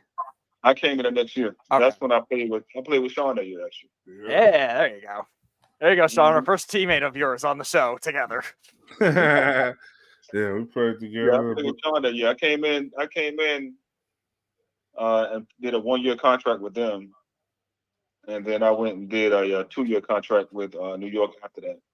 Yep. And at that point, I retired after that. So There you go, Sean. Our first milestone for that. Yeah, but he's also he's about Sean. He probably don't remember, but I do remember it. We used to do a no huddle offense, and then I no huddle offense we would go through a lot of different cadences. And one of the things that I would do, I would get up there and go through cadences a large amount of times, and I will hold them in their stance. And so I used to hold them in their stance for so long that the defensive line started complaining. And I just remember Sean complaining so much about staying in his stance because I was keeping him in his stance for so long. The thing about it, he would go through like 2 or 3 cadences, so he would have to get ready. And they'd be in their stance trying to anticipate the snap, but I would just hold the snap. And I used to make their legs burn. You remember that, Sean? Yeah, I remember because I used to get mad. I used to yell at Marvin, like, man, come on, man, it's a play clock, man. Come on, it's a play clock. Run the damn play. I was a clown. I was a clown though, and I before we let you go though, A1, I'm trying to tell people too though about Chad Ochocinco, his work ethic in practice. Like people don't understand. Like he felt like he was always open, but he run routes all the time, even blocking. Like he was a good blocker too. People don't understand like how good he really was. Chad, what I will say about Chad, man, is Chad had great body control. And he was one of probably the best receivers when it came to that, as far as being able to control his body and catch difficult passes. And then, yeah, he did work hard. He worked very hard in his route runner. I think, the only slack that he kind of got when he was there was just his professionalism as far as like coming to the meetings on time and, being where he's supposed to be. Yeah. Sometimes he would kind of slack with that kind of stuff, but for the most part, athletically, he was definitely gifted. As everybody knows, we are talking to former Steelers, Cowboys, Ravens, Bengals, and Giants quarterback Anthony Wright. Anthony, before we let you go, and we definitely want to get you on after the draft, because I definitely want to know your opinion with the Giants and how they're going to draft, because Joe Shane is on the hot seat. And I do believe Dable, after what happened this offseason, coaches getting fired, coaches walking away from the organization. I mean, this isn't Tom Coughlin's coaching staff. This is a completely different coaching staff. The Giants have a season. And there was a story that came out that the Giants are done with Daniel Jones, that they're just waiting to walk away from Daniel Jones's contract. Now, if they were waiting to walk away from Daniel Jones's contract, why would they extend him? So it didn't make any sense. What do you think the Giants need to do at 6? Do they draft a quarterback or do they draft a wide receiver? Wide receiver. They just paid Daniel last year, right? Yeah, he has one more year, and then they don't have to worry about the 3rd and 4th year. They could actually They're all opt out. dead cap year, so Yeah. like 20 million more, but it's not against them. It depends on what quarterback is on the board. If you have a quarterback on the board that you feel like is good enough, I would do it. I would draft a quarterback. If there's not a quarterback on the draft that I don't feel is good enough, I draft a receiver.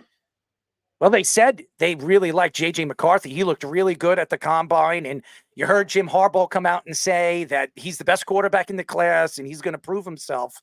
And I heard through the grapevine of one of my Giant writers that Dable loves him. So do you make that move? Do you draft J.J. McCarthy? If he loves him, he would. If he loves him, he would.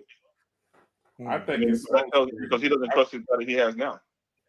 I think it's smoke screen. Right, so if he doesn't trust the guy that he has now, I mean, if he loves another guy that's coming out, I mean, I don't see why especially if he's going to be there for the long haul. If Davis going to be there for the long haul, if he's going to be there for the long haul, then he's definitely going to draft him. Yeah, especially that's off season with like Errol was saying, like a saving grace. Oh, he's getting all these other coaches fired because he's anger management issues apparently. I mean, Joe Shane he's on the hot seat. I don't care what anybody says. Go look at his draft. Oh yeah, they're the tied last 2 together. years. Yeah. The last 2 years, their drafts are not good. And by the way, Dexter Lawrence, their best player, was Gettleman's draft pick. If you look at all the draft picks, all the players that have played well over the last, I would say, 3 or 4 seasons, they're all Gettleman's guys. So you're looking at Joe Shane's drafts. What has really stuck out to you that really sells me that he is a good GM? That's just my opinion. Well, I'm gonna tell you right now, guys. I'll tell you right now. I'm gonna tell you the sleeper quarterback that's in the draft right now. Mm-hmm. The sleeper quarterback is Spencer Rattler. Oh my! Oh my God! Are you kidding me? I can't stand Spencer. I can't stand him. Watch what I tell you. Spencer is the sleeper quarterback.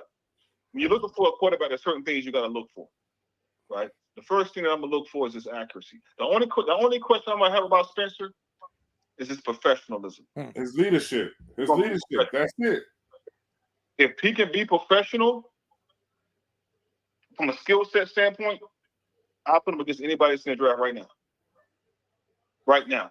And is he going to be able to make that adjustment professionally? And not piggybacking. Is he going to understand what it takes to go to these meetings and stay at the facility all day? Go into the facility at 7 and leave at 8 p.m.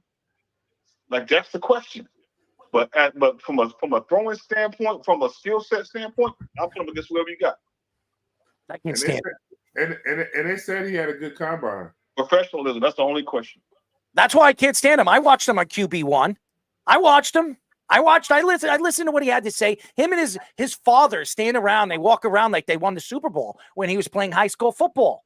That's all. And by the way, and that's one of the reasons why I can't stand the kid. I didn't want to see him succeed. I was very surprised that the Gamecocks actually brought him in. But why not? I mean, we have 2 Gamecocks on the show right now. So we needed a quarterback at the time. Yeah. And we also got the tight end. Did a tight end from Oklahoma too? Yeah, we did. Calcaterra. Yeah. Mm-hmm. Yeah, we did. But watch what I tell you. The only question I said is going to be professionalism. Can he be professional? Well, if he has his father speak from like Jamal Adams, probably not. And Odell Beckham. Oh yeah, they love to have their father speak for him, and their mother, and their sister. I mean, come on, Spencer Rattler.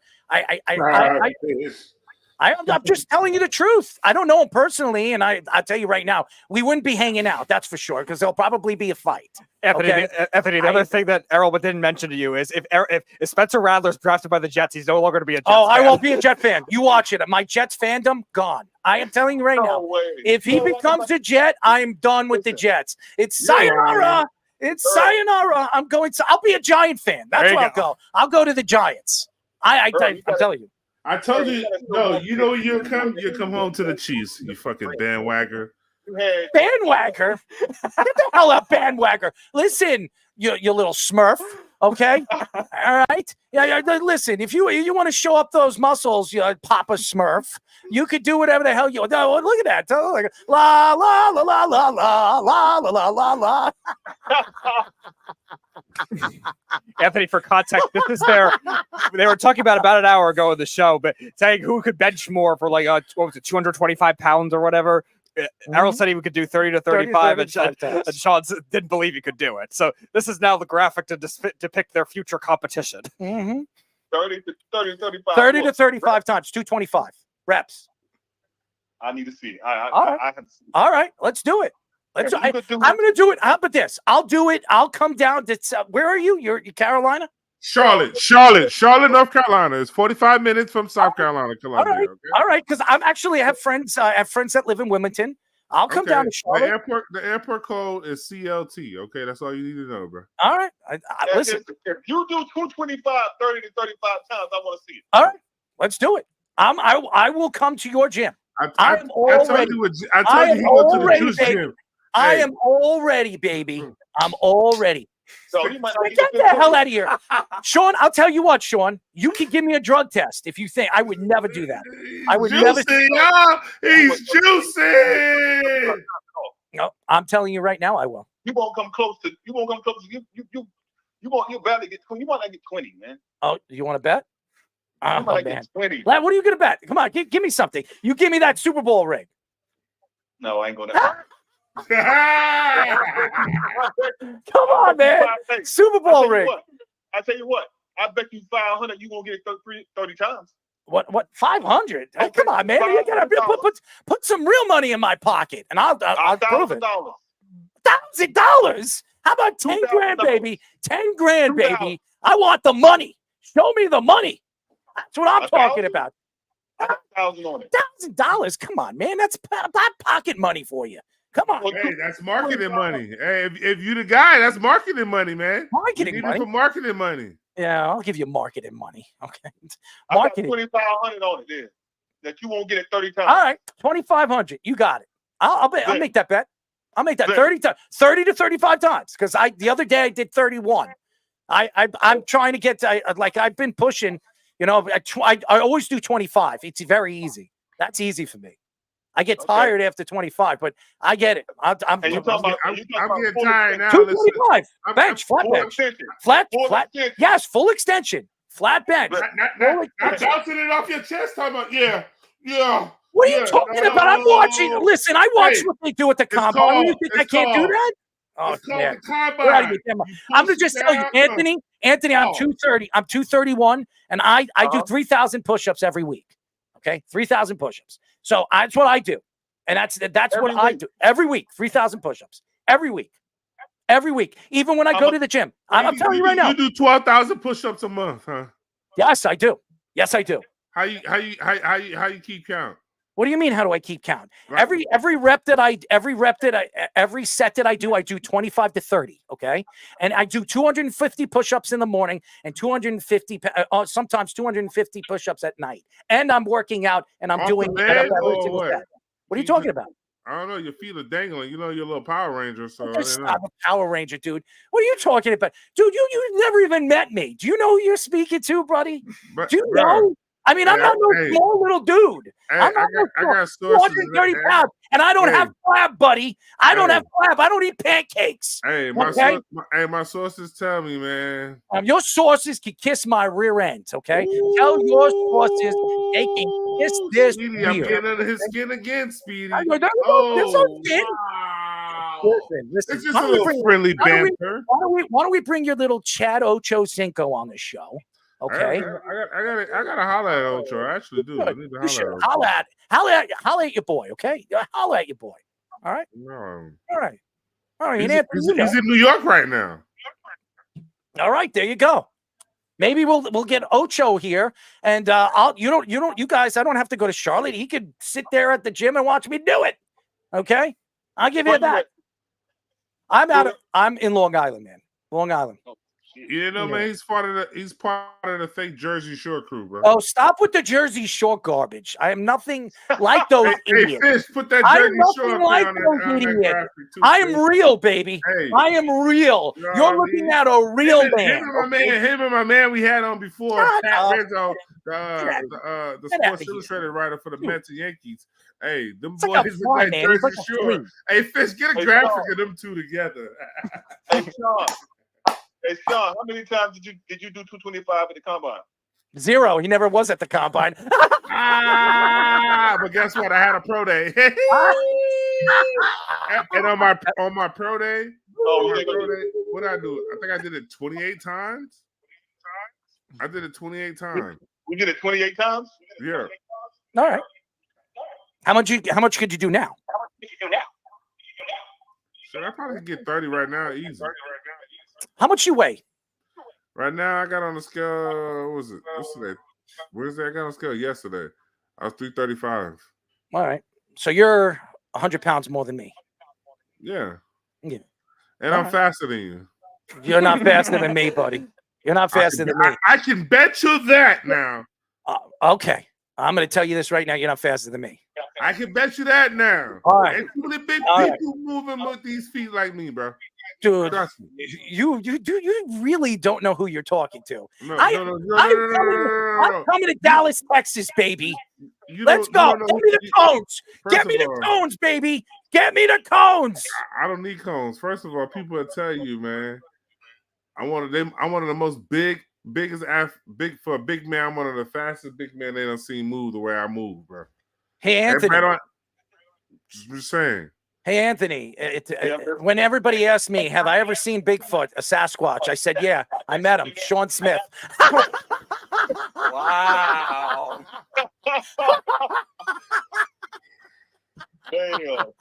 What the hell is this? The situation? Situation, baby. We see it, baby. Oh, this is- Situation. Get out of here. All right, Get outta so- here. Hold on. Hey, Sean, you really weigh 330? Yeah. Right now?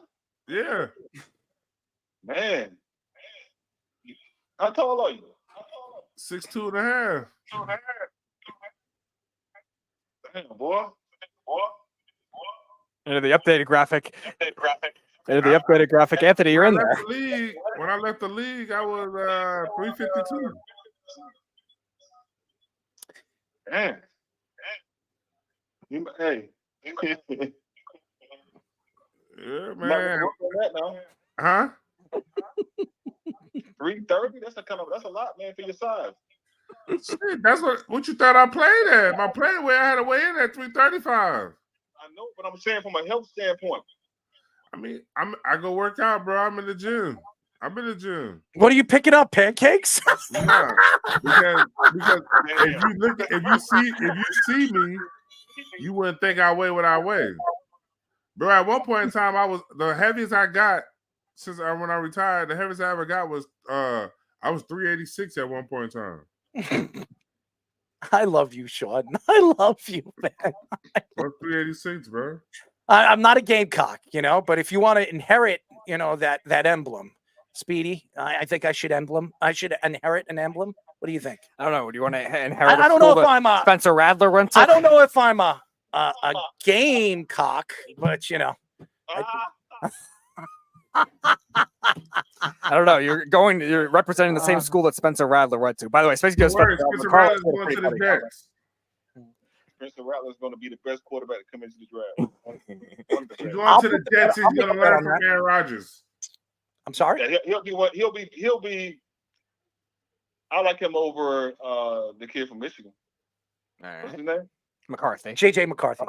I like him over McCarthy. Oh, by the way, Carl had a funny comment about Spencer Radler. Spencer Radler believes in space in the universe because it revolves all around him. That's true. Sure. There's no question about that. I've never really met. Honestly, I've never personally met Spencer. I've seen him. I've never personally met him, so I don't know how he is from a character standpoint. But I know that from a skill set standpoint, of playing the game of football and quarterback position, that when he's on, he's on. But again, I don't know. Like I said, personally, I don't know him, so I can't really say. You're an ex-NFL player, so you're going to mute this. I want to get into this story because you know a little bit about this. This season, the NFL invested in 2 separate marijuana and cannabis research grants, investing around $500,000 in each corporation. The NFL also had a policy change where the NFL players can smoke marijuana as a pain-reducing method from April to August, but are still tested during training camp. Travis Kelce said at the beginning of the season that he believes 50 to 80% of the NFL players are using marijuana. Former tight end Martellus Bennett thinks that number is more than 90%. The NFL can still suspend players if they are repeat offenders of testing positive, a policy the NBA has got rid of. Players like Marshawn Lynch, Le'Veon Bell, Tiki Barber, and Calvin Johnson claimed they used to smoke weed before almost every single game. Damn And right. No. Okay. So your thoughts before I get into my whole spiel on this. Go ahead. I think a lot of the guys do smoke weed. I never did, but I think a lot of the guys do. I know a lot of guys did because I would, you go to some guy's house and they'd be smoking. At the time, I didn't. I was brainwashed thinking that marijuana was all so bad for you and all these things. So I never really got into it. But as far as it being 90%, I don't know. I mean, that's a possibility, but I know it's hot. I know a lot of the guys are smoking weed for sure. Everybody smoke shit, and I ain't even gonna throw them under the bus though. But shit, the quarterbacks smoke too. Okay, he's the franchise quarterback, and he's smoking good weed. Really? Hey, I wouldn't. Yeah, that one. Yeah, he was. I'm talking about. Come on, look what school he went to. Look where he from. Well, I mean, I wouldn't advise him for a quarterback. There's a lot of quarterbacks that smoke. I wasn't one of them, so I don't know. Which quarterbacks did you know that smoked, Sean? He's not going to throw anybody under the bus. I'm not. Carson Palmer smoked weed. Come on. Hey. Fuck. I'm going to say it. Huh? During the season? Thought there's no proof. I mean, maybe. I don't know. What? Man, you'd be surprised how many people. You'd be surprised how many quarterbacks smoke weed. A1, you was different though. A1, but I'll give you some Henny in a minute though. I give you that yak. I give you that yak in a minute. Yeah, I'll take some Henny for sure. You know what I'm saying? So, Listen, Anthony, if you're a Swiftie, we're going to have to let you go. Okay, if you're a Swiftie, are you a Swiftie? Nah, I'm not a Swiftie. All right, we love you. Thank you. I don't even know hardly any songs that she sings. Yeah, obviously. It's so funny. Kenyon Barner was on a show a couple of weeks ago, and he tried to call me a Swiftie. I said, "You're a private eye Swiftie." I said, I'm a DJ, and I can't even name her 2 or 3 top songs. Okay, and he was naming all the songs. I'm like, dude, come on, man, you're a Swiftie. And he says, "Okay, I'm a Swiftie." Yeah, no, I'm with you, man. I can't name 3 of her songs. Yeah, but I know. I mean, from what I hear, she's, she's huge. Mm-hmm. She's like Michael Jackson, so she's a billionaire. They say so. Hey, she's a billionaire and she's a Super Bowl champion. A1. Yeah. Are you giving her your ring? I don't want no ring if I didn't participate in the game. I don't need that alumni shit. You sure? I'm not one of those guys that need a participation award. Well, you know what I'll do? I'll help you out. I'll reach out to Travis. Guess what? I got more memories that people don't even know about. That stories and stuff that is better than it's like. It's like a movie. I'm like a movie. Hey, you can keep putting that out there, baby, because guess what? You never know. The Swiftie Taylor might call me. She might need some security. I'm gonna go on tour with her. Oh.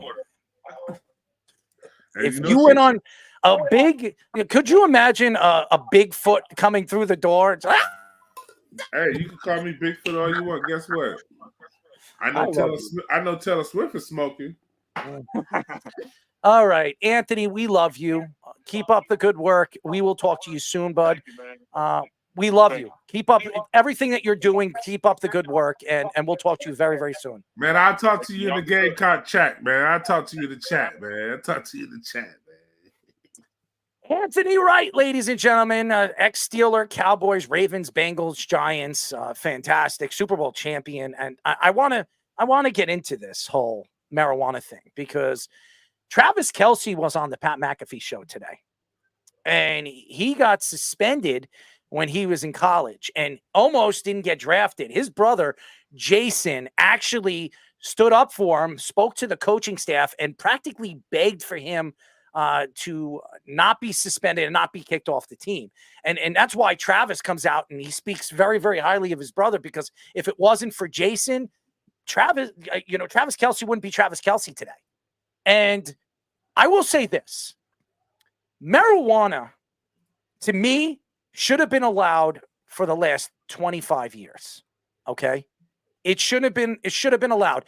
We have coaches. We have Sean Payton that was doing Vicodins and Percocets and stealing it from the training offices. And we've heard so many different players, living off of, drugs, obviously, Percocets and Vicodins and all those painkillers.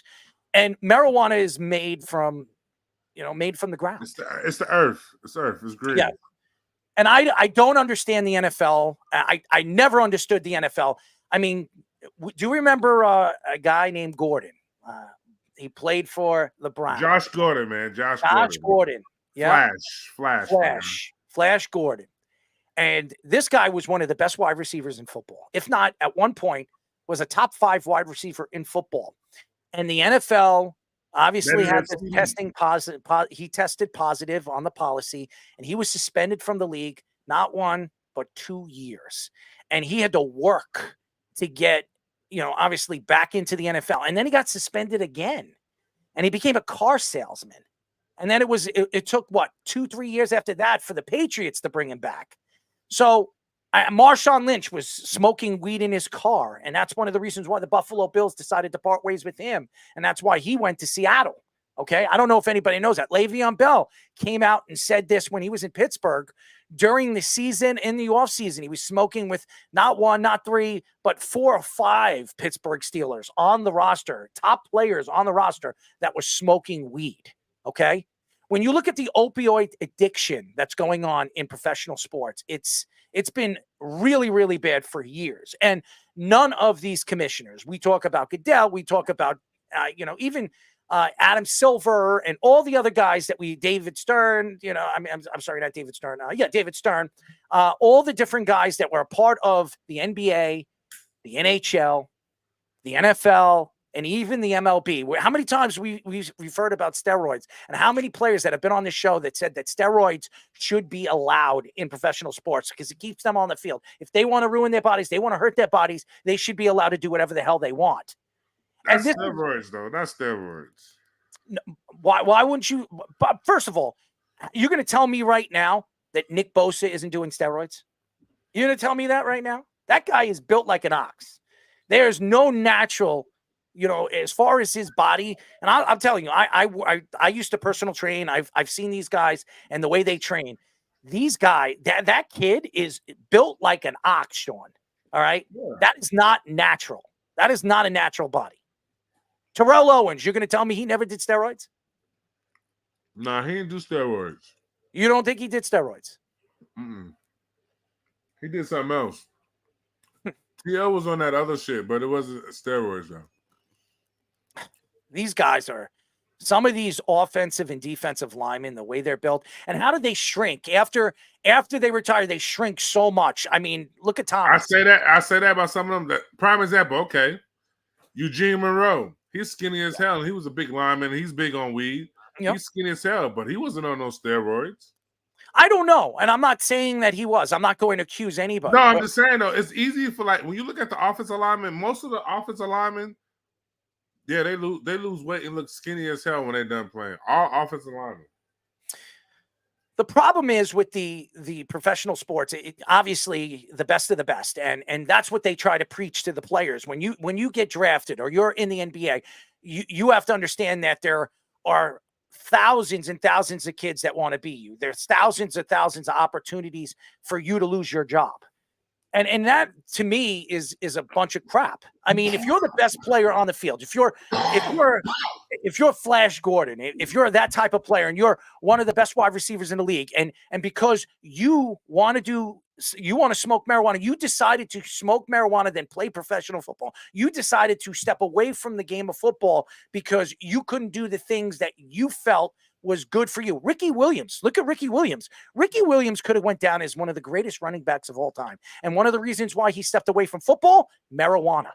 That was one of the reasons why he It stepped wasn't away. just, it wasn't just marijuana. No, of course not. Ricky had other stuff going Yeah, on too. he had a what was that thing? He was afraid of playing in front of fans or something like yeah.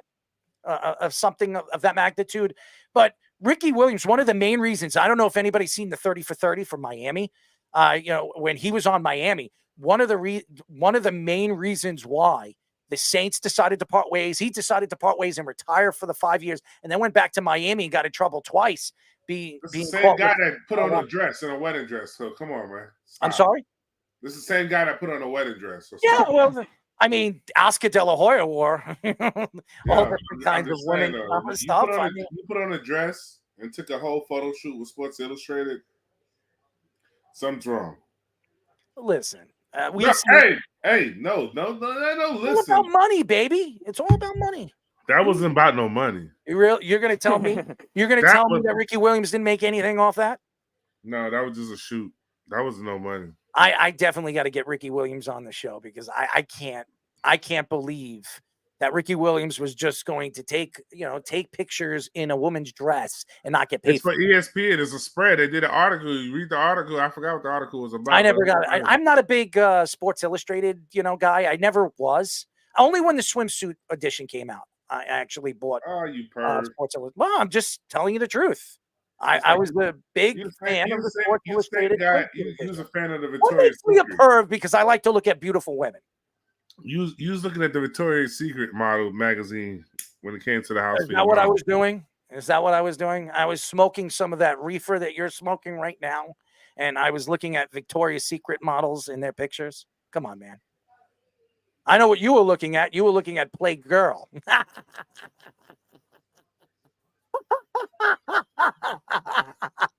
Look at him shake his head. That's an interesting expression. Could you imagine 15 years ago, Sean was like, he's posing in Playgirl magazine? I'm sure there must have been a team yearbook photo for that. You didn't have any with the Browns 15 years ago? Nah. You know what? It's to me, I think that when you look at the league and the transition of the league, I think it's good that the league is trying to. And by the way, I was in Miami, and I was at the Super Bowl, and I went to a couple of parties. I went to a cigar party, and I met a load of different NFL players that were in the league, and ex-NFL players, and every single one of them. I'm not going to give any names. All of them told me they smoke marijuana. Every single one of them. And this was years ago before it was even allowed. So Man, the coaches smoke. I ain't gonna say what coaches, but it's coaches I know smoke. I believe it. I absolutely believe it. No coach even asked me where I get my stuff from. I'll tell you this. I would love to see Bill Belichick get high. Could you imagine Bill Belichick get high? Nah, I don't. That's one person out there. He's a drunk. Oh man, I would love to see Bill Belichick get high. He's a jerk. Come on, man. What makes him a jerk? Did you ever meet Bill I think Belichick? he said drunk. I think he said a drunk. No, I think he said a jerk. No, drunk. Oh, drunk. Oh, you're getting that Southern accent again. Hey, Speedy, I'm glad you got good ears and you can listen. Listen, I've got great ears. It's always the Power Rangers, the little guys that think they can lift Power in the Rangers? gym. What are you? How tall are you? 5'1" or 5'2"? 5'10". 5'10". 5'10". Yep. 5'10" and a half, somewhere around there. I mean, you had to add the half, so about almost 5'11". Okay. I just add that a half because that's what it is. I'm not gonna say I'm 6'4", all that 6'3". No. I'm over 5'10". So I almost 5'11". Okay. Almost. Yeah. I'm not small, and I'm a big guy, man. I'm not gonna lie to you. I mean, Speedy, he's confident. He's confident. Hey, he's winning. stop asking Speedy. Speedy's sitting right over here. Am I a small guy? Am I a small guy? He's confident. He's winning his battle of the Speedy, reps. am I a small guy? Tell him you're a small guy. Tell him, am I a small guy? He's not. Am I a small guy? Honestly, am I small? I just said no. I would bend him like a pretzel. Okay, I will bend him like a pretzel. And if you think that I can't do it, fucking boy, Speedy, you don't know. Speedy, You don't know me.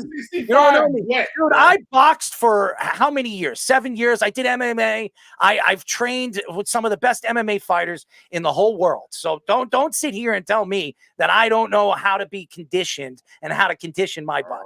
Oh, Jersey Shore. Jersey Shore. Okay, that's what Jersey you're going to Shore. sell. That's what you're going to sell to all the fans. I'm Jersey Yeah. Shore. Is that what you're Hey. going to sell? Listen, Hey. you can take See, that guess what? Guess what? wonderful You know the joint fans, right? or The Dutch fans- that you have in your hand, turn it sideways and stick it straight up your candy ass. Okay? No, because you know do. what? Matter of fact, hey, Backwoods, I need a sponsorship. There All you this go. money I keep spending to you guys, Backwoods. There you go. Backwoods. I need You y'all know, to we send need me some stuff. raps. I mean, Yeah. the rap companies should be paying us. Absolutely. You know what I mean? Backwoods need to send. They need to make the vanilla kind again. The vanilla was busting, and I'm not a big vanilla guy. I'm more of a strawberry guy. I like strawberry. You know, I like the strawberry. Wrapping. The paper over there. So I have a grape. I like grape too. Grape's good too. I'm a grape soda guy. Yeah, I'm a Welch's. Yeah, I like that Welch's and Crush. Crush grape. Yes. Yeah, that's yes, good. Crush. Crush Yes. orange is good too. Oh, that's my favorite. Crush orange. Let's see, we have something in common. I Yeah. love Crush orange and Crush grape. Speedy will tell you. I love it. Hey, if you say Speedy one more time, I don't need Listen, Speedy he is to my tell me. protege. I don't need He's Speedy always to tell around me. me. Doodle He is squat. always around me. I have listen. I don't care if Speedy's You want me always to call around one you. of my friends? They'll tell you too. Any one of them. I don't think you have a lot of friends. according to Speedy, Speedy. could you please tell him? Tell him. Speedy. Hey, How about Speedy. this, Sean? How about this, Sean? How about Sean? Why don't you come up for my birthday, April? Why don't you come up for my birthday? You and your girl come up for my birthday and come and celebrate my birthday. If you don't think I have a lot of friends. When's your birthday? April 29th. I'm probably going to do it the week after. I'm working on it. I always plan something great and something crazy, and a lot of my friends come out. Some of them can't because they're on different parts of the world, but I get about 60, 70 people that come out and celebrate my birthday. That's my entourage. That's not all the people that we plus. Yeah. Okay, Jersey. I hear you. I hear your situation. Entourage. Situation. Yeah, This my guy entourage. said entourage. Yeah, my entourage. You know what? I'm gonna go watch Entourage tonight. Maybe you should. Maybe you'll learn a couple of things. No, because I keep calling you Jersey Shore and all that because Stop calling me Jersey Shore. I have nothing to do with them. Hey, Sopranos. I have nothing to do with them. I've been watching The Sopranos, man. Listen, I wasn't a big Soprano fan. Okay, I really didn't like I didn't really like the show. So I'm sitting here watching it and now I see why I never really watched it because it's like this is not real mobster stuff. They ain't not just doing this like this every day. Carl says Errol trained as a construction worker on the Long Island Expressway. Yeah, right. Not me. I don't do that stuff. Man. That's not me. I'm not into construction. But yeah. But yeah. You might need to reconstruction that jersey you got on. Oh, well, it's a shame that you don't like it, But you can take it and you can do whatever you want with it. But guess what? I'm still wearing it, buddy. Jalen Brunson suffered a non-contact knee injury during the Knicks win versus the Cavaliers on Sunday. Tom Thibodeau said that they got positive news from the MRI, saying it was just a bone bruise and not a significant sprain or tear. Brunson appeared to have injured it after colliding with Isaiah Hartenstein in the beginning of the possession and then taking a jump shot leading to the injury. The Knicks are already dealing with injuries with Julius Randle, OG Anunoby, and Mitchell Robinson. The Knicks signed former 76ers and Pistons guard Shake Milton to their active roster. After losing to the Hawks yesterday, the Knicks are tied with the Magic for the number 4 seed in the Eastern Conference with a record of 36-26. They need to get healthy. Yeah. Okay. This team needs to get healthy. Jalen Brunson needs to get healthy. And I think the most important piece to this roster moving forward, going to the playoffs, is OG Anunoby. He is a wing defender. He's one of the best wing defenders in the league. Second team All-NBA wing defender. This is a guy that is going to be very, very important against those Cavalier teams when you have to play Donovan Mitchell and you're going to have to press on him up on the top of the key. And then obviously against the Boston Celtics and the Milwaukee Bucks.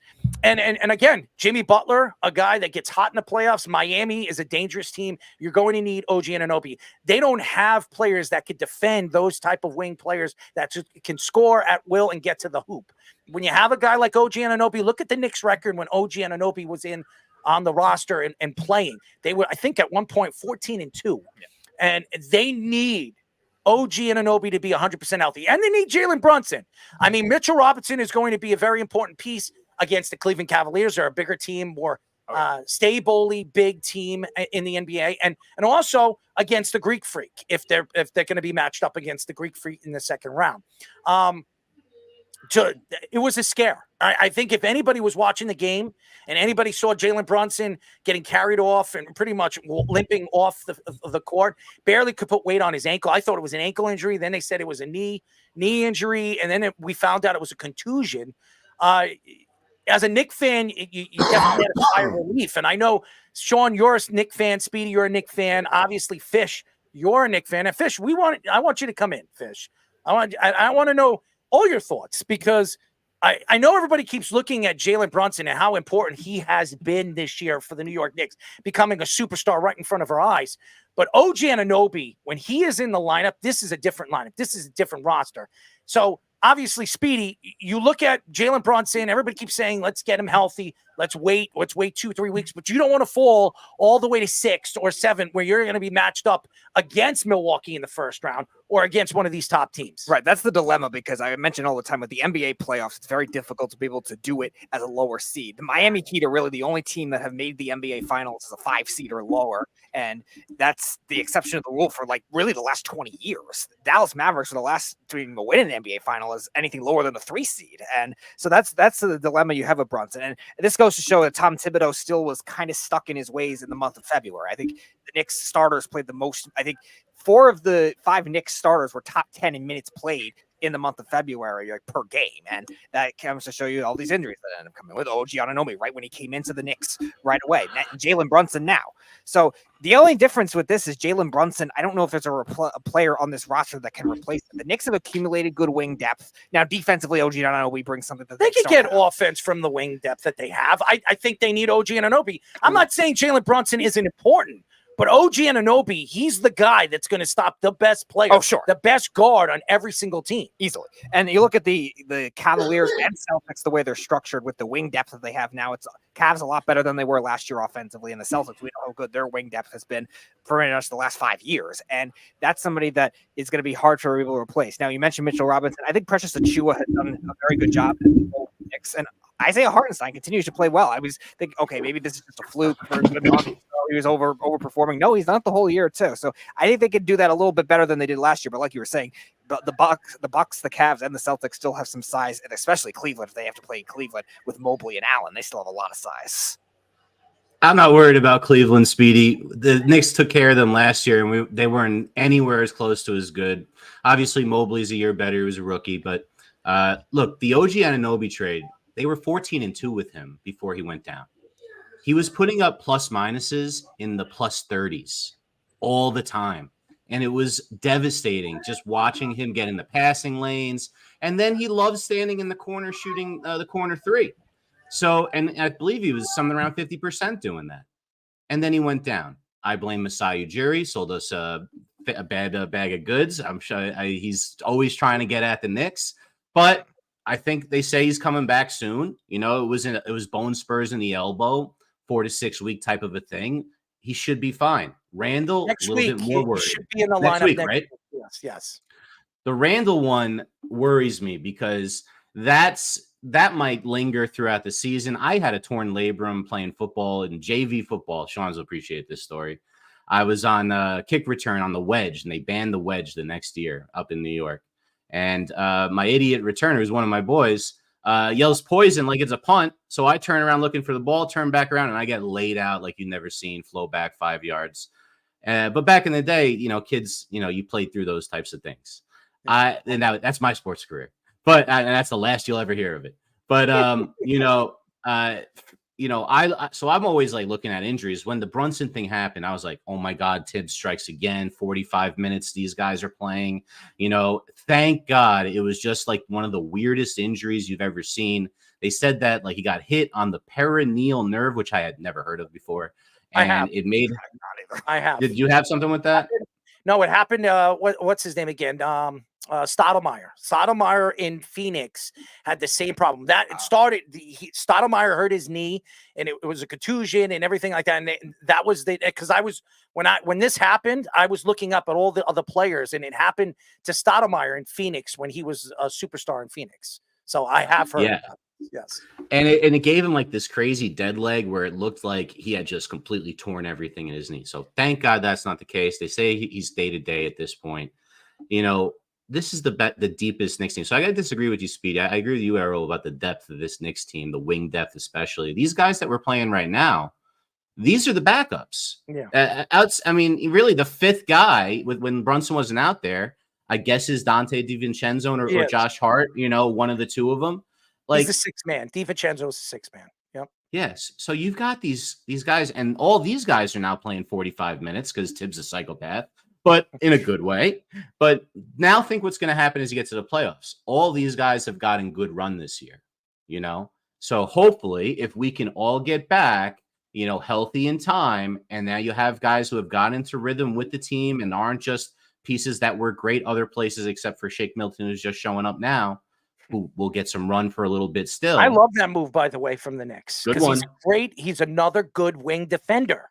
He's a guy that could put pressure on the best point guard on the opposing team. Damian Lillard, I don't know if anybody remembers, Damian Lillard had his most problems last year against Milton. So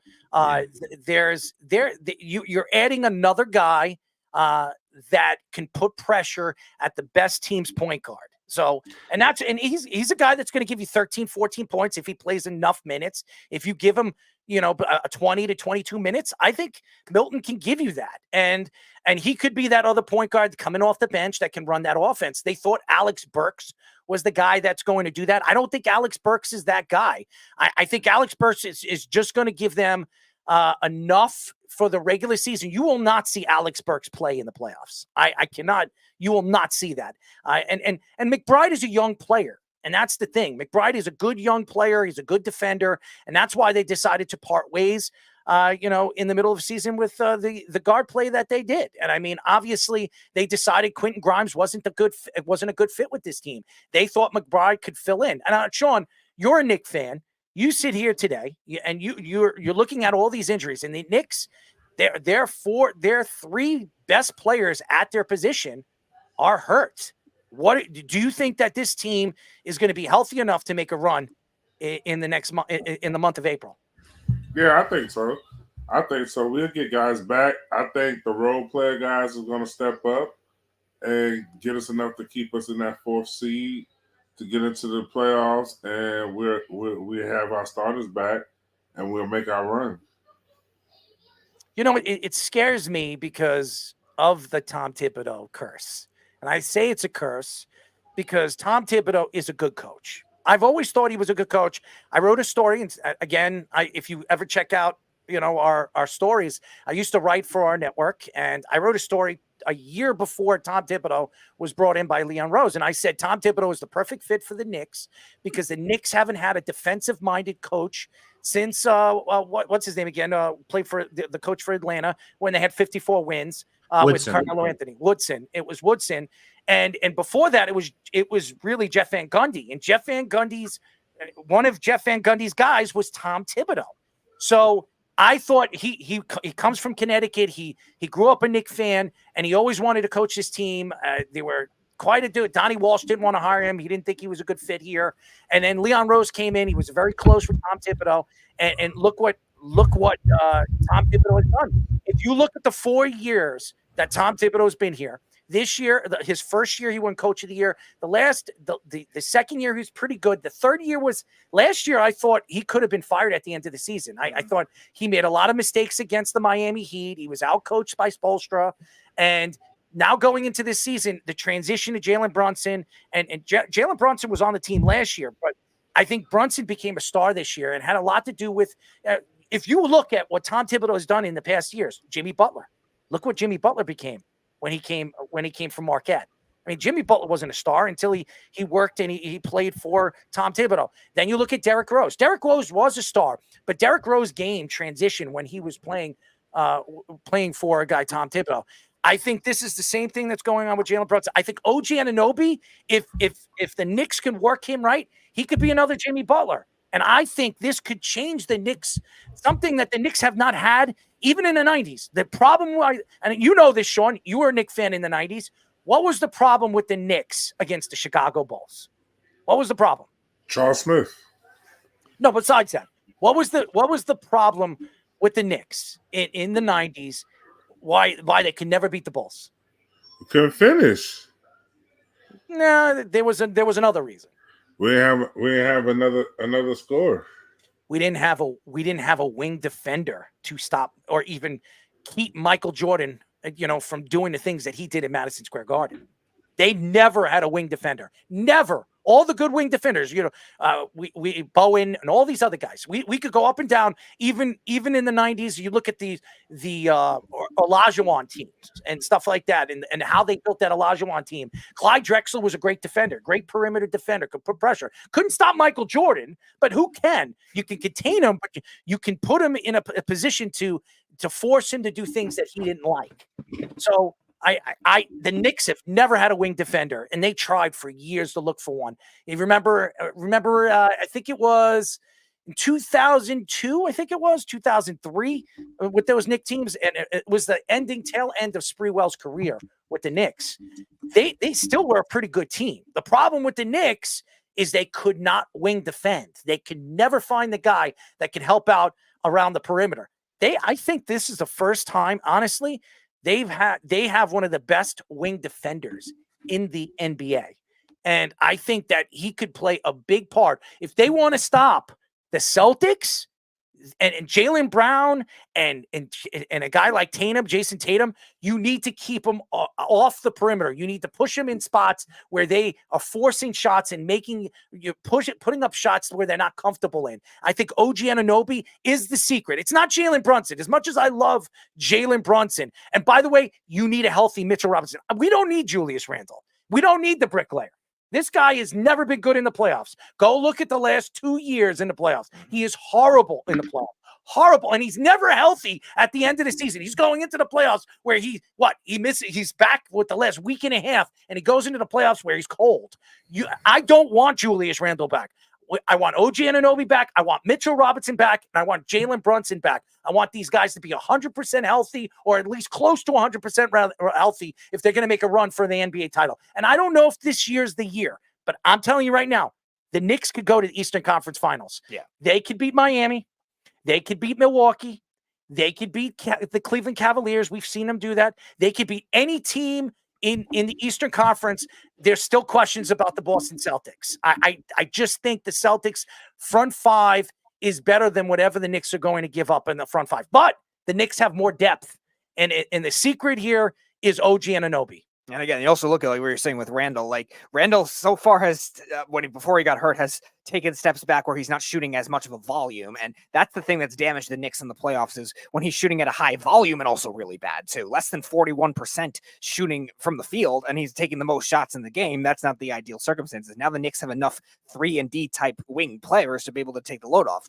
When Josh Hart's good offensively, he can get it going. DiVincenzo, you were talking about Fish, can get it going. And OG Anunoby, he's not going to be one of those offensive powerhouses, but he can still shoot the three very well. And so if the Knicks can space the ball out a little more, Brunson will do his thing, because Brunson still did his thing in the playoffs when the Knicks had all the other injuries and all the other offensive woes. But if they can space out the rest where they can outcoach and make it harder for these other teams that have more talent on them, like the Celtics do, like you were saying in the front, then they could definitely make it interesting. They're definitely the best chance, because I think they definitely could beat everyone else. The Celtics are definitely, the Knicks are definitely the best chance to knock off the Celtics the way they're currently constructed. And then again, you look at Orlando. Orlando's 37-26. Miami's 35-26. Philadelphia's 35-26. And remember, Philadelphia hasn't had a Joel Embiid. Yeah. Okay. Indiana's 35-28. So now you're seeing all these teams tailing right behind the Knicks. The Knicks had a 3-game lead over Miami, or 4-game lead over Miami and Philadelphia. It's all dwindling. And that has a lot to do with health.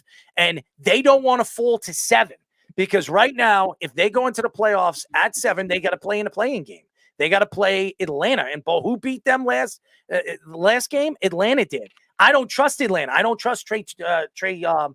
Trey Young always for some reason it kills the Knicks in Madison Square Garden. And that's a 3-game series. That's a best out of 3. You do not want to go into a game like that. You want to stay over 6 where you're matched. But again, if you're 6, guess who you matched up against? You matched up against Boston in the first round. The Knicks need to stay in that 5-4 position where they're matched up with Orlando, Miami, wherever they are. And they just need to get healthy. And they need to do it in the right way, in the right position. If the Knicks do that, I think the Knicks will be fine. It just scares me the way Tom Thibodeau, pushes these guys to a limit and they get too tired and they get too worn out and it just doesn't work. And you can't rely on one player to have to do everything like Brunson did last year in the playoffs. It was just, especially in that Miami series. I think they have players now. They do. They do. I just hope Bogdanovich is a good shooter. Yep.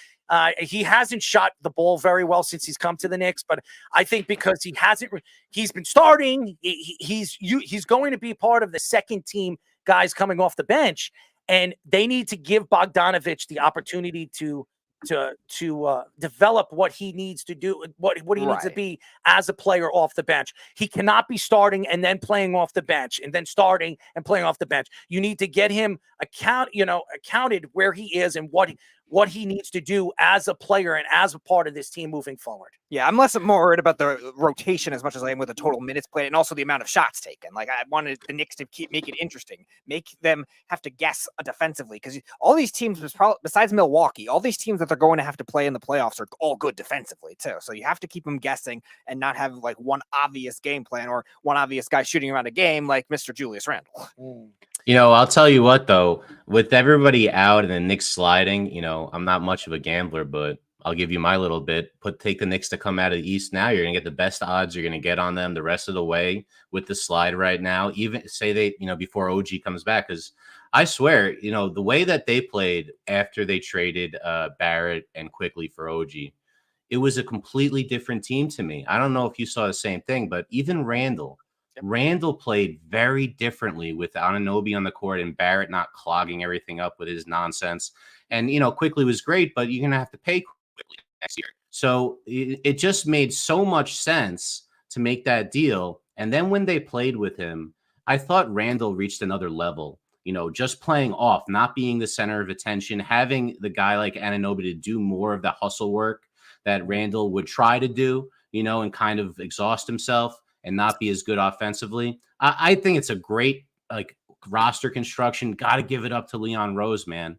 What they've done, especially adding these guys now that are, keeping us afloat, and hopefully will be great depth when everyone comes back. And Mitchell Robinson hasn't played. Hardenstein is going to get paid this offseason. How could he not after how he's played? And you're right, Speedy. Precious looks good too. If that's not coaching, if that's not good management, I don't know what is. It's a great job by them.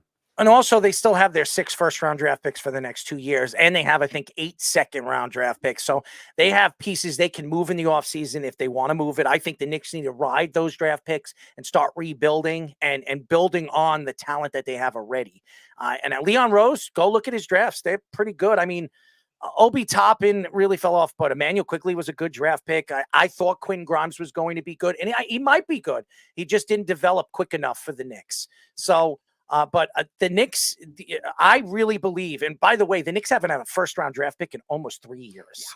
So now they have 3 this year and 3 next year. So do something with those picks. Start building with the players that you have on this roster, and then you have money. If Julius Randle decides to not sign, not to take that player option, that 5th-year player option, so be it. You don't re-sign him. Then you have two areas of max contracts that you can give up, and you could bring OG back. You already said to the Knicks that he'll take less money, and then if you want to bring Hartenstein, what's Hartenstein going to make? He's not making $100 million.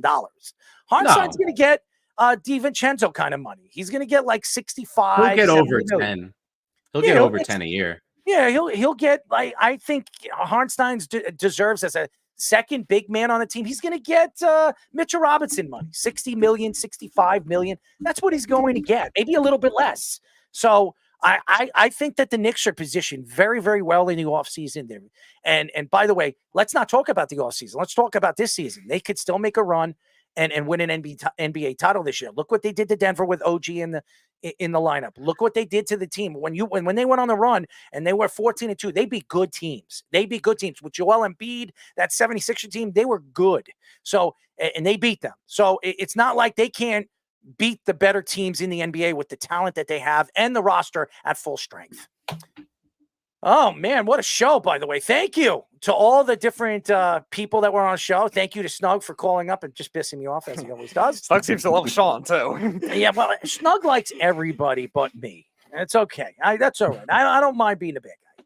I don't mind. But thank you to Sports Illustrated Fan Nation, Mets and Yankees reporter Pat Ragazzo. And thank you to him for interviewing with our intern. He is fantastic, as he always is. And you can tell he was a Met fan, by the way. You can hear it in his voice. He did not want to give the Yankees any credit for what the Yankees did in the offseason. And for him to say that the Yankees are going to be, I can't wait until the Yankees are, in first in the American League East in the first 30 games of the season. I'm going to write to our friend Pat Ragazzo, and I'm going to say, what do you think about the pitching staff now? So, because I think Carlos Rodon's a lot better than what he showed last year. Okay. And I think Speedy does too. I think anybody that's seen this guy pitch, when he's 100% healthy, he's very hard to hit. And he is one of the best fastballs, four-seaming fastballs in the MLB. I think he does have the best four-seaming fastball at 96, 97, sometimes 98. So I think that the Yankees will be fine when it comes to their pitching staff. I think Marcus Stroman was a good pickup. If he's your fourth guy from right behind Nestor Cortez, it's a good rotation. I disagree with Ragazzo. The bullpen, there's some questions, but they added Ferguson, and Ferguson was a good starter for the Dodgers. All right. He was a starter. He pitched in the World Series. He was a part of those teams that were making the runs. So I disagree. And you put him in the bullpen, and I think he could be your eighth inning guy. He could be your seventh inning guy. He could be your sixth and seventh inning guy. So I think they're a lot better than he makes them out to. Jonathan Loáisiga, when healthy, he's a good pitcher. The question is, who's going to be their closer? Maybe the closer's not on their roster right now. So I don't think he is. No. They're going to end up trading for one. Holmes, I think Ragazzo was right about Clay Holmes being a setup man more than a closer, but he's been okay. He's been more than okay. The first year, he was almost untouchable. That he was closing. For 2 years. The first 2 years. He's been first 2 years. And look, he's real good. But, we keep hearing Devin Williams is on the market. And if Cashman's serious about, reloading, and you think he makes that trade for Soto again? Soto's going to be a free agent. I don't see how they let him go. I think Cashman's going to make a big move for a closer. I don't know if it's a pitcher besides bullpen with what we see on the rotation. I agree that rotation is not bad.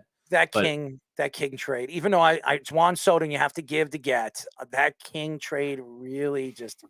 Michael King he's a special player. You watch, and he's a free agent after this year. So. Maybe if he doesn't, if the Padres are going to do everything they can. If he has a good season, they're going to do everything they can to sign him. But if he doesn't want to be there and he plans to go back to the Yankees, that could happen. I mean, we've seen crazier things. But Jordan Montgomery didn't want to go back to the Yankees. He's still not signed, by the way. Jordan Montgomery is still not signed by any, but he already said he doesn't want to be a Yankee because he was upset the way the Yankees traded him at the end of his Yankee career. And I mean, he has a legitimate argument to it, but it's baseball. It's a business. So I don't know why he's crying about it. If the Yankees are willing to give him a contract and bring him back, I don't know why he wouldn't. But again, he said that he has no interest in coming back to the New York Yankees. So it's going to be interesting. The biggest thing, though, I can't wait to watch Soto hit in front of Judge. I mean, can you imagine? I mean, is he ever going to see better pitches in his entire career than hitting in front of Aaron Judge? Aaron Judge had an awesome year before that freak injury with the Dodgers. He already. By the way, he came out and said that his foot will never be 100% healthy for the rest of. I'm sure it won't. It's ridiculous that whole injury. I think we'll remember that season and a half as just one of the greatest heaters anyone's ever been on. I hope that he can be okay. I don't think they should be playing him in center field. That's the thing that worries me the most about the Yankees roster construction. After that foot injury. Dominguez, they're saying, is going to be back a lot sooner than they thought. As a matter of fact, he's starting to throw and he's starting to hit. So they're saying that Dominguez could be back sometime in May. That's what they're saying. Wow. So if that's the case at the end of May, you're talking about still a full season with Dominguez, Grissom, who's a great defender and can probably hit in Yankee Stadium. You have Verdugo. And you have Aaron Judge, and you have Soto. You probably have the best depth in the major leagues in the outfield with the power that you have out there and the ability that you can move and shift players. So honestly, I think the Yankees will be fine. Aaron Judge will not be playing center field every single day. So they have so much depth out there. They really do. And if Soto comes back or they decide to part ways with Soto, I'm going to tell you right now, Verdugo is going to have a good season. He's going to have a really good season. He hits in Yankee Stadium. He loves, and the Yankee fans will love him, even though they couldn't stand him when he was playing for Boston. I think he wants to stick it down the Boston Red Sox throats. So he doesn't like the way they treated him at the end. He didn't like how Cora treated him at the end, and ownership, and obviously the GM over there. So, and that's why he was fired, by the way. So, but great show, and thank you to you. Obviously, you're fantastic, Fish. Thank you for executive producing the show as always, and thank you to all the fans out there. Pat Ragazzo, thank you to former Steelers, Cowboys, Ravens, and Bengals, Giants, and Super Bowl champion quarterback Anthony Wright for joining us. A Gamecock as always. We love those Gamecocks, that's for sure. And Spencer Rattler enthusiast. What was it? Spencer Rattler enthusiast. Oh my God. Your favorite quarterback. Please. Are you going to try to sell me Spencer Rattler? He sounds like a Jet already. He better not. I'm going to tell you right now, if he becomes a Jet, my fandom is gone. You heard it here. I will not. I was at Radio City for the Geno draft, and everyone cackled because they knew how bad that year ended at West Virginia, and that, oh yeah, of course he's on the Jets. I think it's already going to be set in stone, man. I think you're getting Rattler.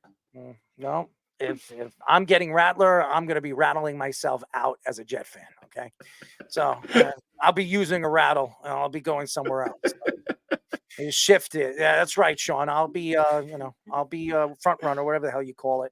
I mean, you could stoop so low to root for the Chiefs, though. He's a front runner. I mean, he was a Bengal, all these other teams, and all of a sudden he's a Kansas City Chief.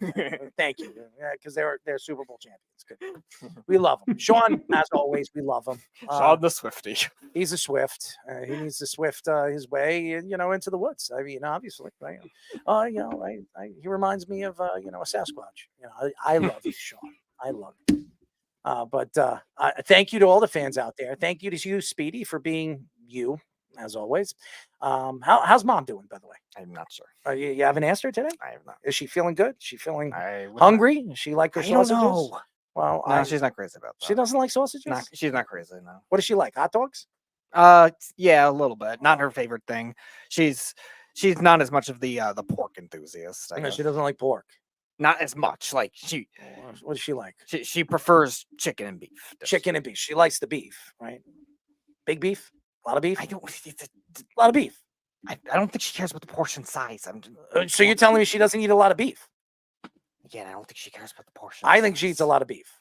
I think she does. I think you're a beef guy too. You like beef? Yeah. Oh, you like chili? Yeah. All right. So how much beef could you eat? I don't know. How big of a beef could you eat? I don't know. Want to measure? No. All right. I'm just asking. I mean, I think you could eat a lot of beef. Good for you. All right. Speedy is using beef. What do we call that, Speedy? I don't know. It's your quirk. Oh, man. My quirk.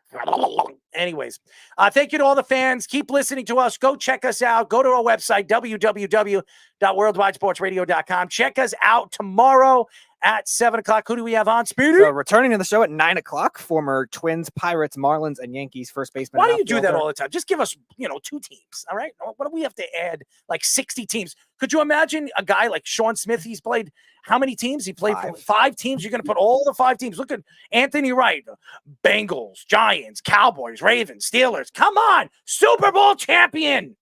Giants. Okay, let's not show some bias against our Ravens and Bengals fans that are listening. Oh, please. But Garrett Jones will be returning to the show 9 o'clock on tomorrow, and then 9:30 returning to the show. He was on our NFL draft. He was the one that stayed on for our NFL mock draft the whole time with us last year. Michael Rockman will be returning to the show, the game day and NFL draft and college football analyst. All right, ladies and gentlemen, thank you to all the fans. Keep listening to us. We will talk to you tomorrow. Good night. You're listening to the Worldwide Sports Radio Network.